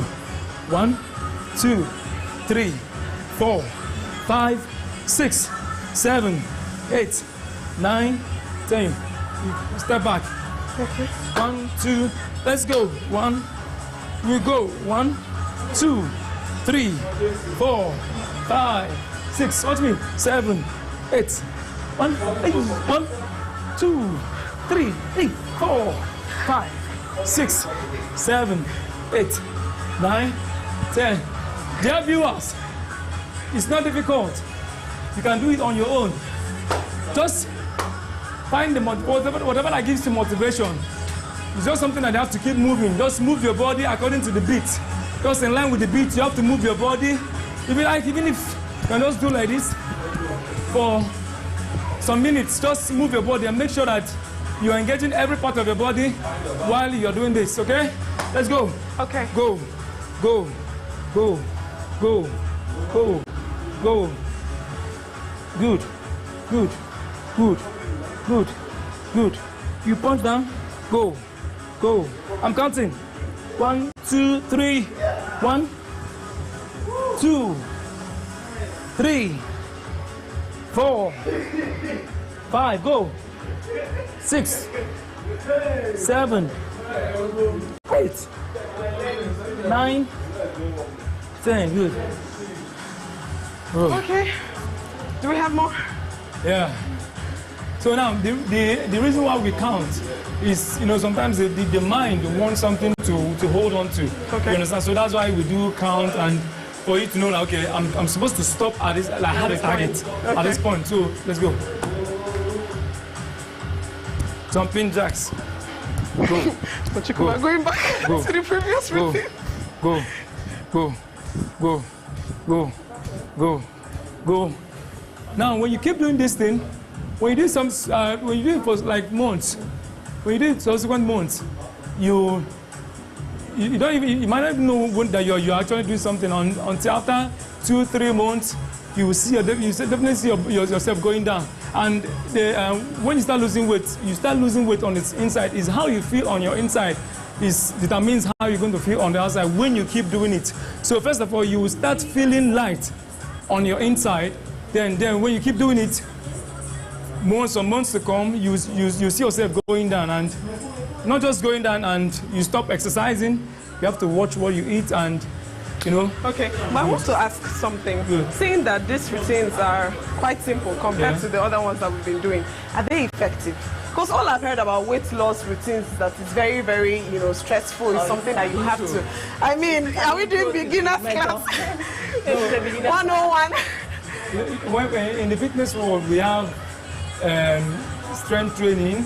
We have high intense interval training. That's HIIT. Okay. We have anaerobic exercise. We have aerobics. So aerobics has to do with something that you do without any equipment, just body weight, then dancing according to the beat of the song. Then anaerobic is something when you have to lift weight. Strength training, interval trainings. Interval training when you do multiple trainings, multiple different kind of exercise at one pace. Okay. Let's say you do like you bench, you move, you go and curl your hand. Within, like, let's say you're doing for like a minute. So you have to just do this one, have to rush to do this one. Okay. So that's the interval training. So are we saying that whether a routine is stressful or not, it has the capacity of making you lose weight? Yes, whether it's stressful or not, the most important thing is you're putting in work. That's one thing people don't know. Somebody might just come to the gym and just give them a program. Like, they say, coach, I'm not even feeling this thing. Keep doing it. Keep doing it. Even if you're not feeling, just keep doing it. Just keep doing it. Maybe in your mind you're not feeling anything. Or try to increase the volume. Consistency. Yeah, the volume, the intensity of the exercise. Let's say you're doing chest workout and you're just doing 10 lifts. 10 lifts, maybe when you've done it for like 1 month, you have to change. Increase. You have to increase. Okay. And you start feeling it the more. Okay. So the viewers out there, you have to keep working out. Keep doing it. Yeah. Whether you feel it or not, it's working. It's working. Do we have any other one? No, for now. Okay, we're done. Yeah. Oh, we're done. Yeah. So no one for the rest. No. All right. Thank you so much. All right, viewer. Thank you so much for joining us. This is the much that we can take today on this fitness segment. But we'll be back next week. We'll be back every other week, giving you all the routines that you need to stay healthy on the AM Weekend Show. My name is Divine Onoha, and I'm also here with Ogashuku Osai. See you next week.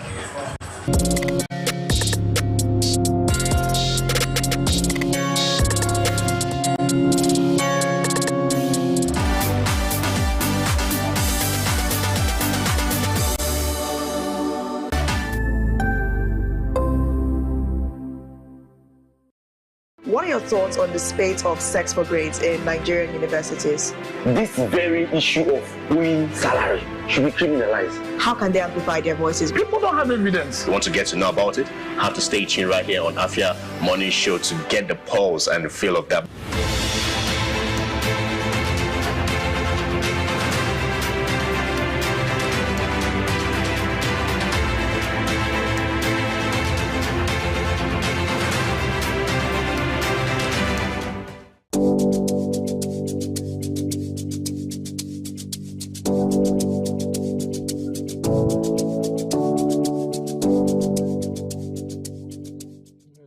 Okay, ladies, join us on Gyna Plus every Wednesday at 6 p.m. right here on Afia TV, DSTV channel 254, and GoTV channel 17, where we will delve into health issues affecting girls and women in society. Breastfeeding doesn't even cause breast size.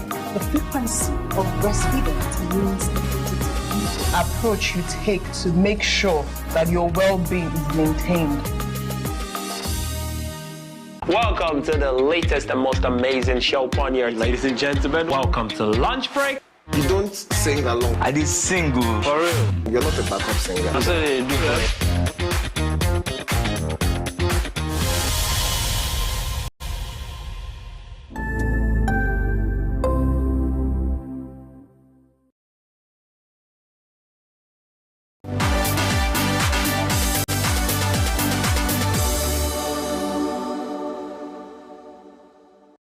Staying with us, you're welcome back to the AM Weekend Show. My name is Divine Onoha, and I'm still here with Ogochukwu Osai. We're going to be having a very interesting conversation right now. So all the ladies in the building, all the ladies, get ready. This one is peculiar to you, and we will be looking at a topic that says Gini Kawai, redefining the Igbo woman's identity. So, you know, currently, before now, the Igbo woman has been known for strength, has been known for being hardworking, has been known for wisdom, leadership, and all manner of beautiful virtues. But currently, we see a lot of Igbo women being praised for their beauty. We see a lot of Igbo women being hailed for being Wunye Odogwu, Oriako, and we can't quite tell if it's a negative trend or a positive trend, whether Igbo women are losing their values in the name of, you know, the trends, the Wunye Odogwu and all of that. So these are things we're going to be looking at. And we have the founder of Gini Kawai joining us for this conversation this morning. Her name is Olive C. Oliver. Welcome to the show, Olive. Thank you. Thank you very much. Thank you very much for having me. How are you doing? How is Lagos? Very well. Very well. Thank you. Thank you so much. Okay, so I'd like to say that this particular conversation was triggered by your posts. We saw that post on Twitter where you were talking about narratives that has been given to Igbo women, just like I said during the intro, how a lot of Igbo women have gone from being hailed for strength, being hailed for being hardworking and all of that, to just being called Wunye Odogwu. And it seems to be something that a lot of people are accepting. Everybody wants to be Wunye Odogwu, everybody wants to be Oriako, everybody wants to... So it begs the question, are we really saying that this trend is a negative thing, or is it a positive thing? I'd like us to start there. Thank you very much once again for the work you do with amplifying Igbo voices. It's very, very amazing. I'm very pleased to be a part of this.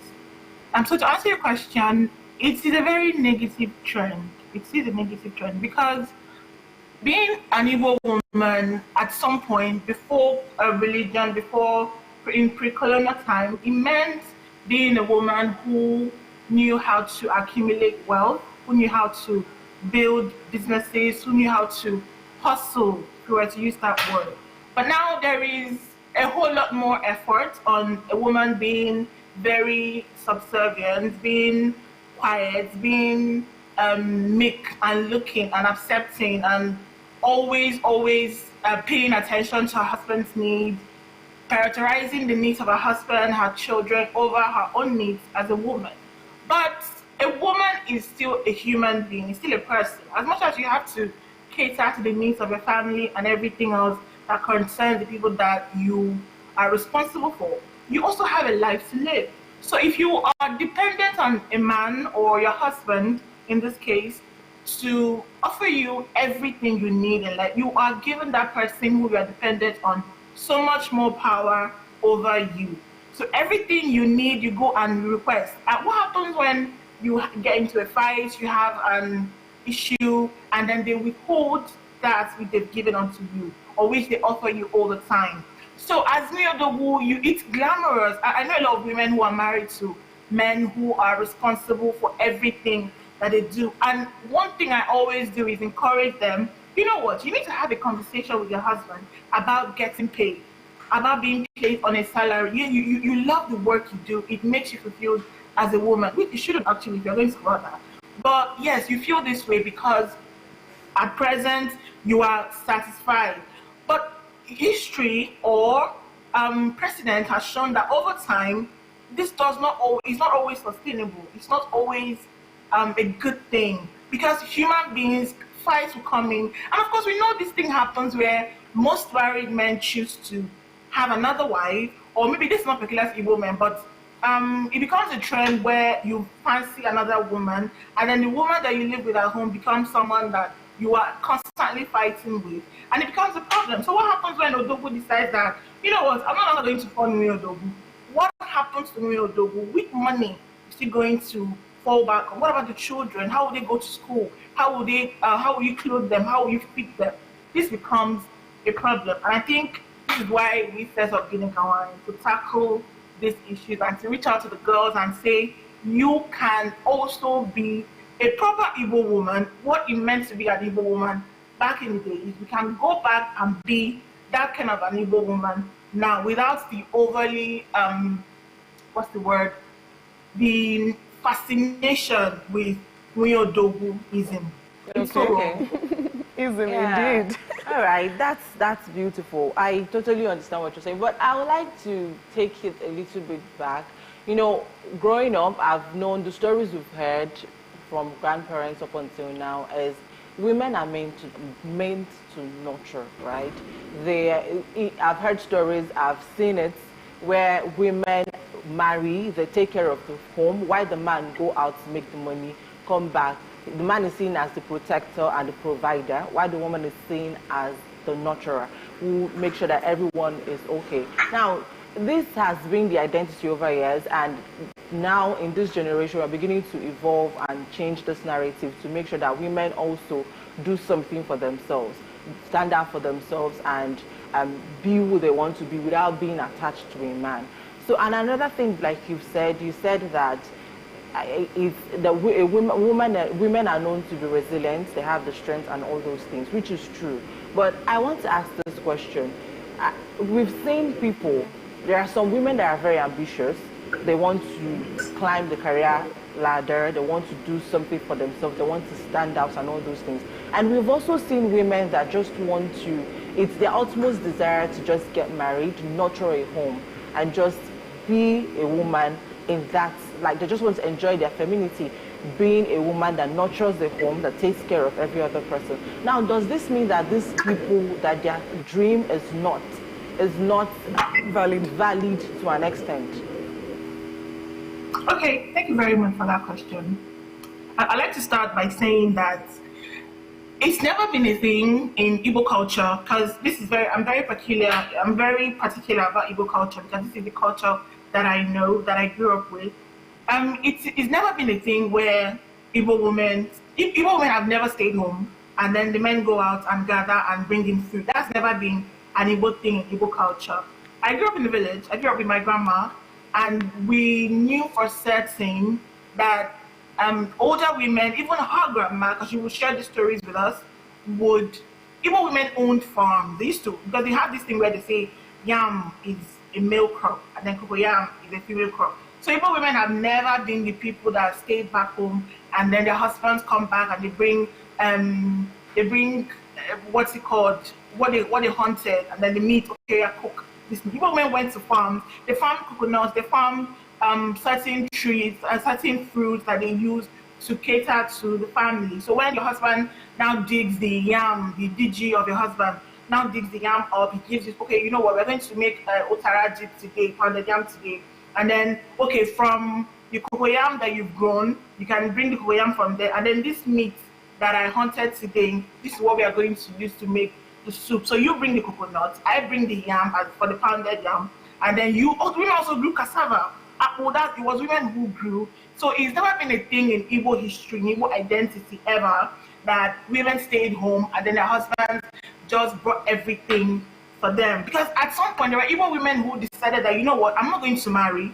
I'm not going to be on my own. I'm just going to, because Igbo women could do this back in the day. I'm very particular about Igbo history because we know where we're coming from. That is the only time that we can know that there's a problem with where we currently are, and that it's very important for us to revert or maybe not entirely, because of course this time that I'm talking about, I'm being very careful that I don't romanticize it, because it wasn't all glamorous. Of course, it has its own issue, but it's very important as an Igbo woman to understand that this is what my ancestors did. And if I aspire to be the woman who also doesn't want to be home and dependent on a man, there is absolutely nothing wrong with that. So Igbo women, just to clarify, have never stayed home. We hunt, we farmed, we nurtured as well, and we had many Igbo women aspired to be rich. There were these women who were the Omu women who were very well known for accumulating as much wealth as their male counterpart. Where I come from, my aunties, my mother, my father's sister, they were never ever home. And I think that to answer your question, the second part of the question, it's never been. I don't think there's anything wrong with wanting to, desiring a particular thing. Say just being at home and. I mean, I'm never going to do that, but I don't think there's anything wrong with it if that's what you desire. But it's dangerous because, again, if you depend on someone to give you something, you are giving that person all the power over you. You are making that person Lord and Savior over your life, and it is very dangerous because human beings cannot be absolutely trusted. Even your father, your parents, your siblings, everyone can decide that this is now too much. And the economic situation of Nigeria is not funny. This is not the point where you relax and say, it doesn't matter how rich a man is. What about who he is at the core? Can you absolutely guarantee that this man will not wake up in the next morning and say, you are being a leech, you are leeching off of me. I no longer want to shoulder all of the responsibility. And let's be honest, there are not enough rich men for all the women in the world to relax and say, okay, I'm just going to find one man who will cater for me and I will, you know what I'm saying? So there are not enough men who are, number one, very rich enough to shoulder the responsibilities of the home presently in Nigeria as it is. Secondly, there are not enough good men who you can entrust the entire responsibility, your financial responsibility of your life to and relax comfortably. So this is why it is dangerous. You can desire this, but if you have to be realistic, you can also tell yourself that, you know what, I want this, but maybe I can do something. Maybe find a way to earn remotely, maybe find a way to have a small business in front of the house or something.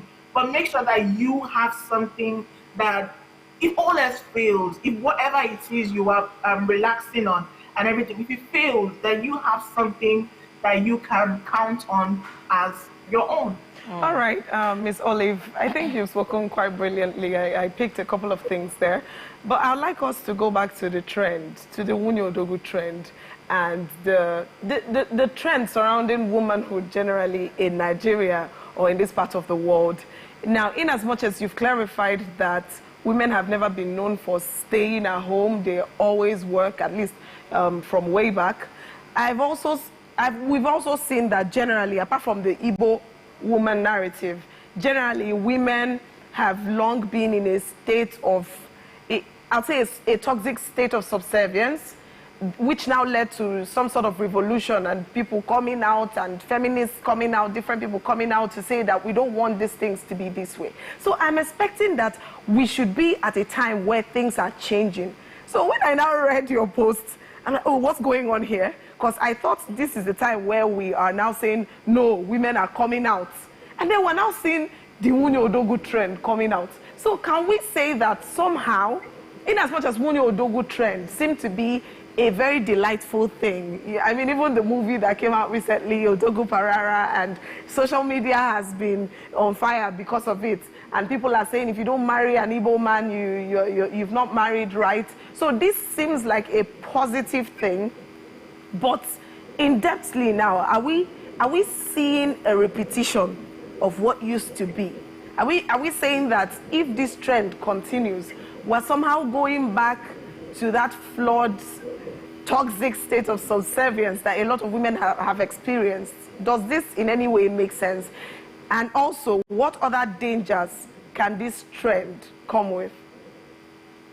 Okay, thank you very much for your question. I'd like to say that in terms of Igbo culture and subservience of women, it was never a financial thing. To the best of my knowledge, Igbo women's subservience was always about the inheritance aspect because Igbo culture is very patriarchal. So it was always about the land, especially that land inheritance thing. It's a very big problem. But in terms of Igbo women being financially subdued, like I said, the average Igbo woman, in the historical Igbo woman, has always worked and earned her money. So she was never subservient to a man in terms of how much he was going to give to her, or how much food how would a man feed her, or all of that. It was never a thing in the Igbo culture. But I think religion came with its own thing. As much as I wrote an article, it's called "The Old Igbo Ways Love Me Back: A Feminist Take on Igbo Cosmology Renaissance," because we've had a renaissance of young Igbo men who want to go back to their Igbo culture, Igbo cosmology, worshipping the old Igbo gods. And I'm trying to connect this to what is presently obtainable.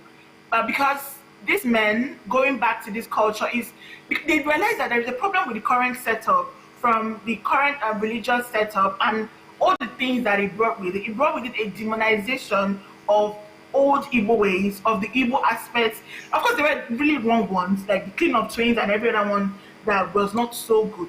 But it also made us forget certain aspects of our culture that were really good. We made us throw all of them away because we wanted to embrace the new religion, and we embraced it with everything. We didn't even throw away certain ones. We just collected everything like that as a people. So this is a call for so what I'm trying to establish is that it's very important that we know that certain aspects of Igbo culture were not so bad, and that we need to be able to return to some of them. We need to be able to say, okay, this aspect, like being an Igbo woman, being a woman who could earn her own money and make her own way, it was good. I'm going to, go back to that. Because if you want to do Unyodogu and say, oh, Igbo women were Unyodogus back in the days, so now I want to be, that's so wrong. We were never Unyodogus. We were not poor in terms of crops and what we could grow, but we were never reliant on a man and completely dependent on him to provide us with everything that we need. So you can't use Unyodogu as a call to the old Igbo ways, because it was never an Igbo way. So the danger of all of that now is that I've been trying to hammer on is the fact that there are not enough good men for you as a woman to rely so completely on for everything you need. It is very dangerous. You are at the mercy of that person, and they can treat you however they want to, because you give them that power so they can abuse it. Even you as a woman, you know how it feels when a little girl or your younger siblings or everything who you pay school fees for, who depend on you. You know how when they are upset with you, when you do something that you don't like, you know what, I'm not going to pay your school fees this time. I'm not going to buy you anything. I'm not going to buy you clothes. I'll buy for your siblings. I'm not going to buy for you. So it's like that. So when you as a full-grown woman, you are, and it's very interesting because these women who are this Unyodogu, except the wives of the ultra-rich men, the average woman presently still works. So even if you're not going out, you're not buying anything, you're not bringing any money into the home, you are in charge of the domestic affairs. You're the one who has to clean, who has to cook, who has to take care of the children, nurture them, who has to be pregnant for 9 months and go through that entire horrendous ordeal of childbirth. So women still are working, but I just really want for there to be a compensation for the efforts that these women put in. Somebody needs to think about the fact that this person is doing all of this. If I were to outsource this task, if I were to pay someone to do all of this, I have to pay them. If my wife was not the person in charge of all this, so how much is it worth? How much would I pay someone if I were employing them to handle this aspect of my domestic life? So you come back home, there's food on the table, your clothes are washed and ironed, everything is set for you, and then you don't have to worry so much about your children being cared for because someone is handling that. And this is why okay. So you have the Guinea Can Wine movement. Tell us about Guinea Can Wine, and how do you plan to use this movement to fix this problem we have? Okay. Thank you very much. This is very important. So because I've been trying to hammer on the history of Igbo women and what we were doing and all of that, Gine Kawai simply asked the question, what is greater than woman? Nothing. There is no particular answer to that question that anybody is greater than the average Igbo person. So, Gine Kawai is a call to young Igbo girls that this is your history. Women before you were movers and shakers and they made history. You can be like them. Gine Kawai is saying that, there's a movement of when feminism entered Alibo or Igbo land, it came with to convince women that they are also people, or to convince men to see the humanity of women. We started with one Ibife, woman is something. I have a problem with that. I don't think that's enough. I think why Ibife says a woman is something, a girl is something. But nobody says that about the man. Nobody says okay Ibife, because it's automatically assumed that okay is something automatically by virtue of you being a man or a boy child, you are something. So we now have to say one Ibife, a woman is also something. And it's wrong. So Gine Kawai is a movement away from one Ibife, automatically saying that by virtue of being a woman, you are equal. So the Igbo culture has always been egalitarian. So there has always been this egalitarianism of the Igbo culture. Is why the post-colonial society could not exactly flourish in Igbo land, because Igbo people have always believed in the equality of everybody. We are all equal. And I've always had a problem with that egalitarianism, because what about the woman? So egalitarianism by the very definition means equality for everybody and everybody deserving the right. So we can't say that Igbo culture is egalitarian in nature when Igbo women have never exactly at presently enjoyed that equality. You get what I mean? Yes. So now, okay. A call to Igbo women to come on board and enjoy that egalitarianism as well. So young Igbo girls, we are telling you that you are enough. You are not just something as an afterthought. You are enough. You are good enough as you are. That's what Gine Kawai is. It's about. Okay, yeah, I've actually picked a lot of things, and I think that this is a conversation we're going to continue. There are various angles to it, honestly. Some controversial, some normal, and if we start deep diving into it, there's going to be, we will not have a lot of time, because while we're looking at these things, while we're calling for the betterment or the acknowledgement of the things that women are doing, we still need to address the other people, the other category of people who have taking this thing to a length that is no longer acceptable, that is a bit toxic. We'll still need to address it. I would really love us to even have a deep dive into the world of feminism and what it's all about. So there are different angles to this thing, but unfortunately, we cannot take all of that today. But we're going to have a continuation of this conversation, and hopefully when the Gine Kawai has been properly set up, right, Olivia? Yes, okay. Yes. Okay, so yeah, we'll continue this conversation, but in the meantime, thank you so much for joining us. Thank you very much for having me. Thank you. I'm really glad with the work you're doing with amplifying Igbo voices. Thank you. Thank you so much. All right, up next on the AM Weekend Show is our final conversation. We are going to be diving into the world of wig making. I mean, the wig industry is booming in Nigeria, and this is also for women as well. I'm sorry to the men, but of course you can learn one or two things from these conversations because you have women around you. We're going to be looking into the world of wig making right after this short break. Don't go anywhere. We'll be right back.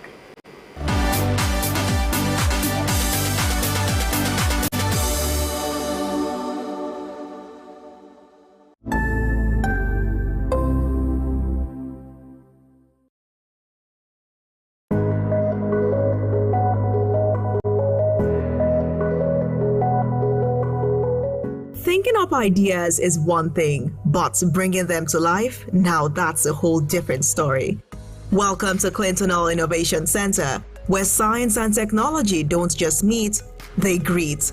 You are going beyond retailing and just randomly importing things to actually producing and inventing things for your fellow manufacturers, in fact, and also, of course, the retailer and the wholesaler on the other side. I made a commitment to myself that when I grow up, that I'm going to build a center for innovation where people like me who have ideas, designs, talents can come and have access to equipment and machines to build prototypes. This isn't your average workspace. It's a fine example of a maker space and hardware incubator that's exploding with innovation, engineering, and real manufacturing magic. I'm not interested in protection or patent or copyright. I'm more interested in sharing. So I'm sharing, I'm teaching, I'm building people. Maybe when we have built, we can maybe choose to go to protecting. But right now, my priority as a leader is training, sharing, instead of protecting. Would Clinton Hall Innovation Center win a seat at the 100 over 100 table? Only time will tell.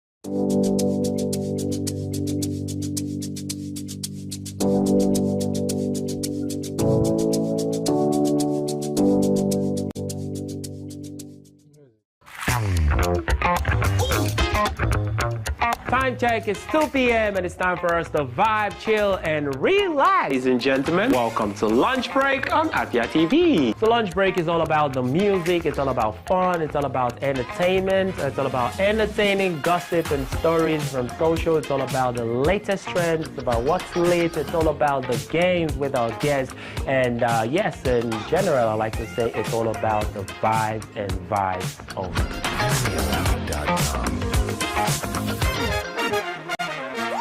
Good evening to you, viewer, and welcome to Women in Business, a show that profiles women, executives, and even the next door store owner, showcasing Igbo greatness to the world. I started always obsessed with books ever since I was a child. The stress of always converting naira to dollar and An incompetent means an incompetent person.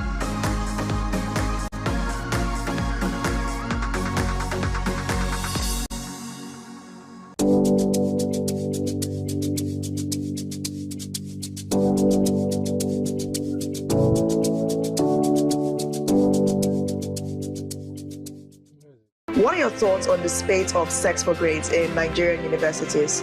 This very issue of owing salary should be criminalized. How can they amplify their voices? People don't have evidence. You want to get to know about it?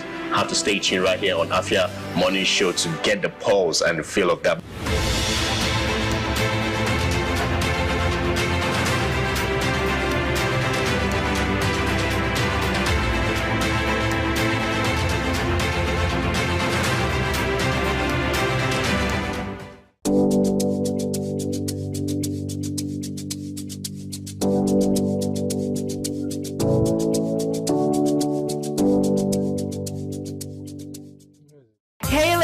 Join us on Gyno Plus every Wednesday at 6 p.m. right here on Afia TV, DSTV channel 254, and GoTV channel 17, where we will delve into health issues affecting girls and women in society. Breastfeeding doesn't even cause breastfeeding. The frequency of breastfeeding means the approach you take to make sure that your well-being is maintained. Well,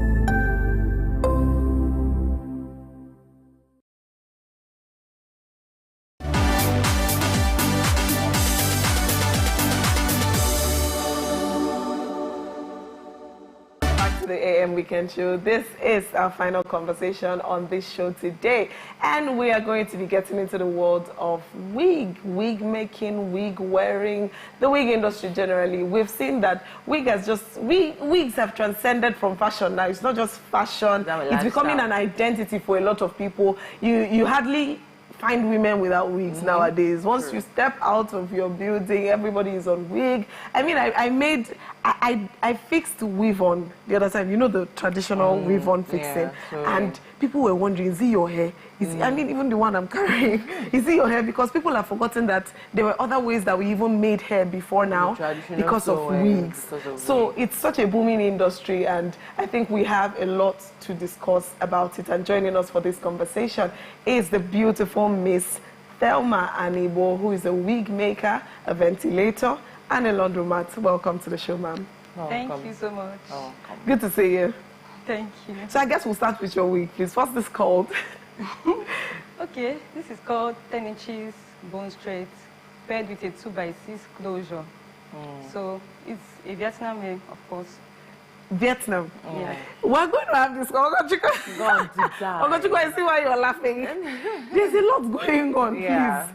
So let's begin somewhere. Let's talk about wig pricing. I want us to just start hitting the issues. Let's go direct. Whenever we want to buy wigs, especially the ones of good quality, because I learned that synthetic is not good anymore. Quality. It will squeeze. So when Doesn't we're talking last about long. hair, human hair, and there's, what do you call the other one? Mix, I mean, what? Blend. Hair blend. Yes. That's fiber and human hair. Whichever one this is, if you want to go for a quality wig, you should be having over 100,000 naira. Why is that? Okay, firstly, I would say it's always nice to go for good quality hair. But just that the problem now is that most quality hair are very expensive. Let's just say because of exchange rates and all. Most of them are being imported. And also, but the quality hairs last longer than hair blend. At least if you have a good quality hair, you are assured it can last up to like years as far as you maintain them properly. But when you go for hair blend, those ones are affordable hairs. They are okay, quite all right, but I can't really assure you of how long it will last for you. So to get quality one, that means you have to bring out money. Now, why are they so expensive? Aside exchange rate, are there other things? It's basically exchange because most hairs are gotten outside. I don't think I've seen Nigerian human hair before. So, of course, you know, the way dollar rates and everything keep increasing, it affects like the market strategy and all. So there's this thing I want to ask. This human hair, we hear human hair. Is it truly somebody's hair? Okay. Because I think there's been a controversy around it. If it's truly human hair, somebody's hair, and if it's right for someone to wear somebody's hair. You understand? So is it truly human hair? Mostly, they are human hair. Most of them are gotten from donors outside. Like for example, when it comes to like Vietnam hairs, most of the hairs have been got sourced from a donor, maybe a single donor or multiple donors, but they will be processed. Okay. They'll be processed and also sanitized. So they're basically human hair. Wow. Okay, now let's talk about fashion generally. You're a woman, aside being a hair vendor, you're a woman. I want us to talk about the craze with wigs. Sorry to use the word. There seems to be some sort of obsession. You know, we've confirmed now that exchange rates makes this thing expensive. We've confirmed that the fact that they are donor hairs makes them expensive. So, despite how expensive it is, we see people go over and beyond just to ensure that they wear it. You see a young lady that's like 18, 20, will go and buy a wig of 250,000 naira. So there are many issues. There are just so many issues that we need to address, but we need to go for a very short break. And when we return, we'll dig into it. Don't go anywhere.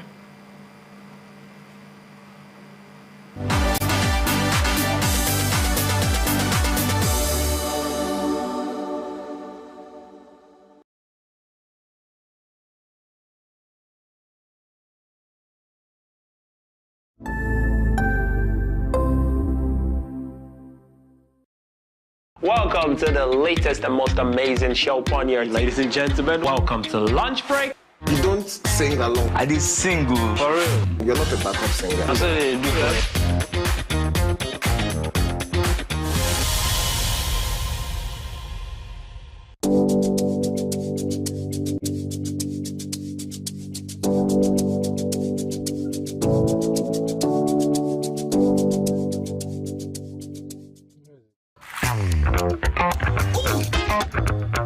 Time check. It's 2 p.m. and it's time for us to vibe, chill, and relax. Ladies and gentlemen, welcome to Lunch Break on Afia TV. So Lunch Break is all about the music, it's all about fun, it's all about entertainment, it's all about entertaining gossip and stories from social, it's all about the latest trends, it's about what's lit, it's all about the games with our guests, and yes, in general, I like to say it's all about the vibes and vibes only.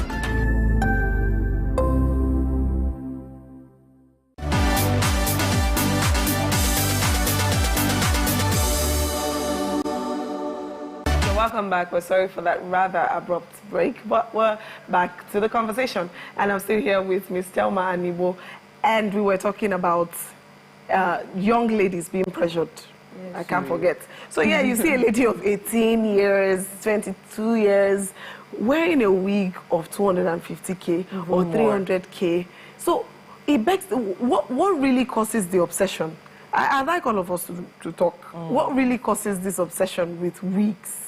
What's the problem? Wanting to wear the highest. And yet we don't, these people, they don't want to go for blend though. They don't want to go for blend. They don't want to go for the smaller size of the I mean, I know she's a businesswoman, so she has told us that it is necessary to buy those ones. But for people that can't afford it, why is there so much obsession? Okay, I would say that, firstly, like I said before, it's always good to invest in quality hairs. And this quality hairs, there is this look it gives to you when you wear them. For example now, you know, maybe when you wear all these synthetic or hair blend, you might see yourself on TikTok when they use it for one trend,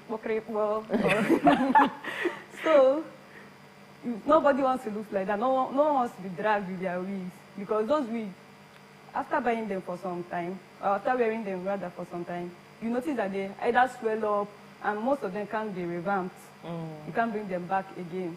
So that's why everyone wants to look good. Everyone wants to be good, everyone wants to be so pretty. So it's always good to invest in good quality ones. So that's why I feel like that's why young girls really want to dress nice.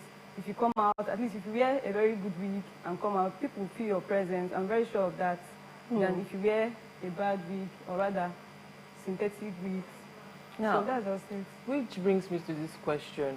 Why do we now classify people based on their appearance? When I mean appearance, doesn't mean people can just simply dress well and look good.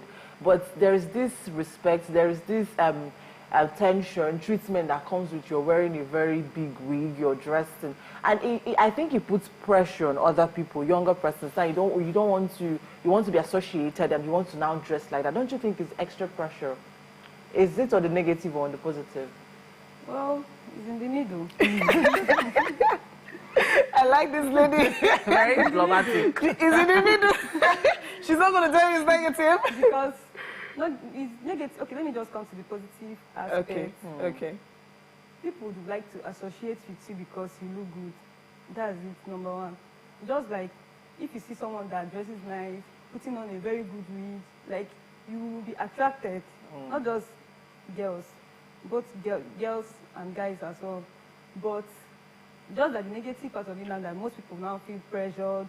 They would want to sell like, or even go through any means to get like a very good wig. And you know, those wigs are expensive. So that's why I just said it's in the middle. In the middle. So you choose your own, choose your medicine. You just have to do you. Okay. You have to be pressured. I agree. Everybody should find a balance. So while it is good to, wear quality wigs, it's also good to, live within your means, basically. Okay, now coming to wig revamping now. How is the wig revamping business in Enugu? Okay. I would say it's going well because wig revamp basically is just restoring your wigs, whether old or new, giving them life. Making them look fresh. So, and I faced like so many challenges that comes to when people buy expensive wig or when people spend a lot to get a wig, but at some point you notice that you can't really wear them again, maybe because it now looks outdated or it now looks tangled or it's even worn out. So that's where wig revamp comes in. When you bring those wigs, we can help you bring them back to life. You can even check up most of our works, our revamp works on, at Tease Your Hair on Instagram or on TikTok, yeah. Okay. So if you go there, you will basically see like what the whole revamp is all about. But in the simplest definition, it's just restoring your old wigs, making them look good, and wearing them so that it can last for you for a long period of time. Yeah. Okay. Well, you don't have challenges with customers, you know, expecting certain things and then getting others. Most times we have challenges like meeting up with customers' expectations and also satisfaction. Like most customers will bring, just like we've talked about hair blend, most of them will bring like hair blend. I want it to look like bone straight. Okay. They will want it, it's magic you are doing. Have you faced a challenge where someone accused you of changing their wig? Yes, I would say yes. That was when I started, that was around 2020 when I started. Then I've not been much experienced. So I've had a situation whereby someone complained of, okay, I sent my wig to you. I noticed that somewhere just loose. It's like you collected some hair from the weave-on. Oh my. So, but after I had that experience, I had to like go and get a weighing scale. So that means once you bring a wig to me, I'll have to weigh them before I'll start working on it. So and once you weigh them, I'll send the measurements to my client to be on the safe side. Yeah. Wow, this is a serious thing. I mean, a lot goes on. There's really no industry that is small. I mean, every single industry has a lot to it. Every single thing you decide to put your hand into, you will face the issues there. You just find out that there's another world entirely. It's another world entirely. But do you have any final words for wig wearers especially, and wig makers, please? Okay, so first of all, I like to say that in as much as wearing quality wig is very important, it's beautiful, it makes you look beautiful, it makes you look good, but I feel like we should reduce the way we judge people by their wigs. You understand? We judge people by their wigs now. Judge people by their wigs, and I feel like we should understand that people's quality are not attached most of the time to their appearance. To their wigs. And their wigs. Powerful. So, any final words? Okay, I would say that no matter what, it's always good to have a nice wig. That's number one. And if you have, it's always good to like go for hair revamp at least once so that it would last for you. How long? And not just hair revamp. We also have like other services we do render, like hair ventilation, whereby we make new closures from scratch, and also frontals, also hairstyling, hair coloring, and also wig making, both manual and machine. You can also train with us. Okay, so when it comes to wig revamping, how long do you think someone should take their wig for revamp? From what time to what time? Okay, I would say,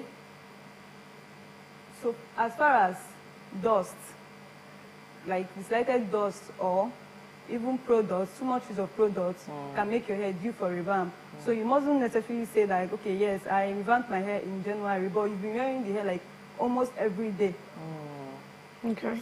Once you're wearing that hair like constantly, at some point you notice that it needs revamp, because then it won't really look the way it was before our revamp. You get?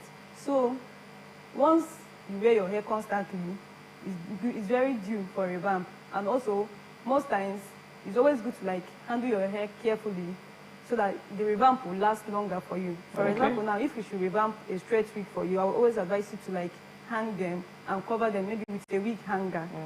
You get? So it will last for you. So you not keep on bringing it for revamp. So too much revamping, does it wear a wig out? No. We invest in good products. Make use of very good products for our hair revamp, so it does not. And it's also products you can use for your natural hair as well. Oh, okay. Okay, so we have our final words from Ogochukwu, who is telling all of you to please reduce the judgment, stop judging people by their wigs.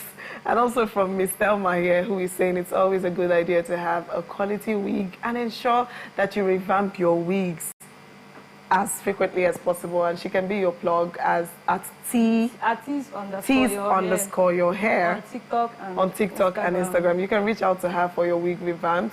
And from me to you, I think my own final word is do not neglect your own style. That's what I think. Have a wig. I do have a wig, but if wig is not your style, sometimes you just do what is your style, you know. Like after now, I'm going to show. You get what I'm saying? I'm going to go with my signature threading and just be yourself at the end of the day. Ensure that whichever way you dress represents you, that you look at yourself in the mirror and you can identify with the image that you're seeing, and you're not ashamed of the image that you're seeing, and you look well represented. I think that is what matters at the end of the day. Well, thank you so much for joining us. It was a pleasure. I've learned a lot, and I'm going to revamp my wig. But of course, that is where we are drawing the curtains today on the AM Weekend Show. I hate to leave your faces, but we have to. We'll be back on Saturday. We'll be back every Saturday on this channel, Afia TV, DSTV 254, GoTV 17, and Free TV 748. My name is Divine Onoha. And my name is Ogochukwu Osai. Enjoy the rest of your day.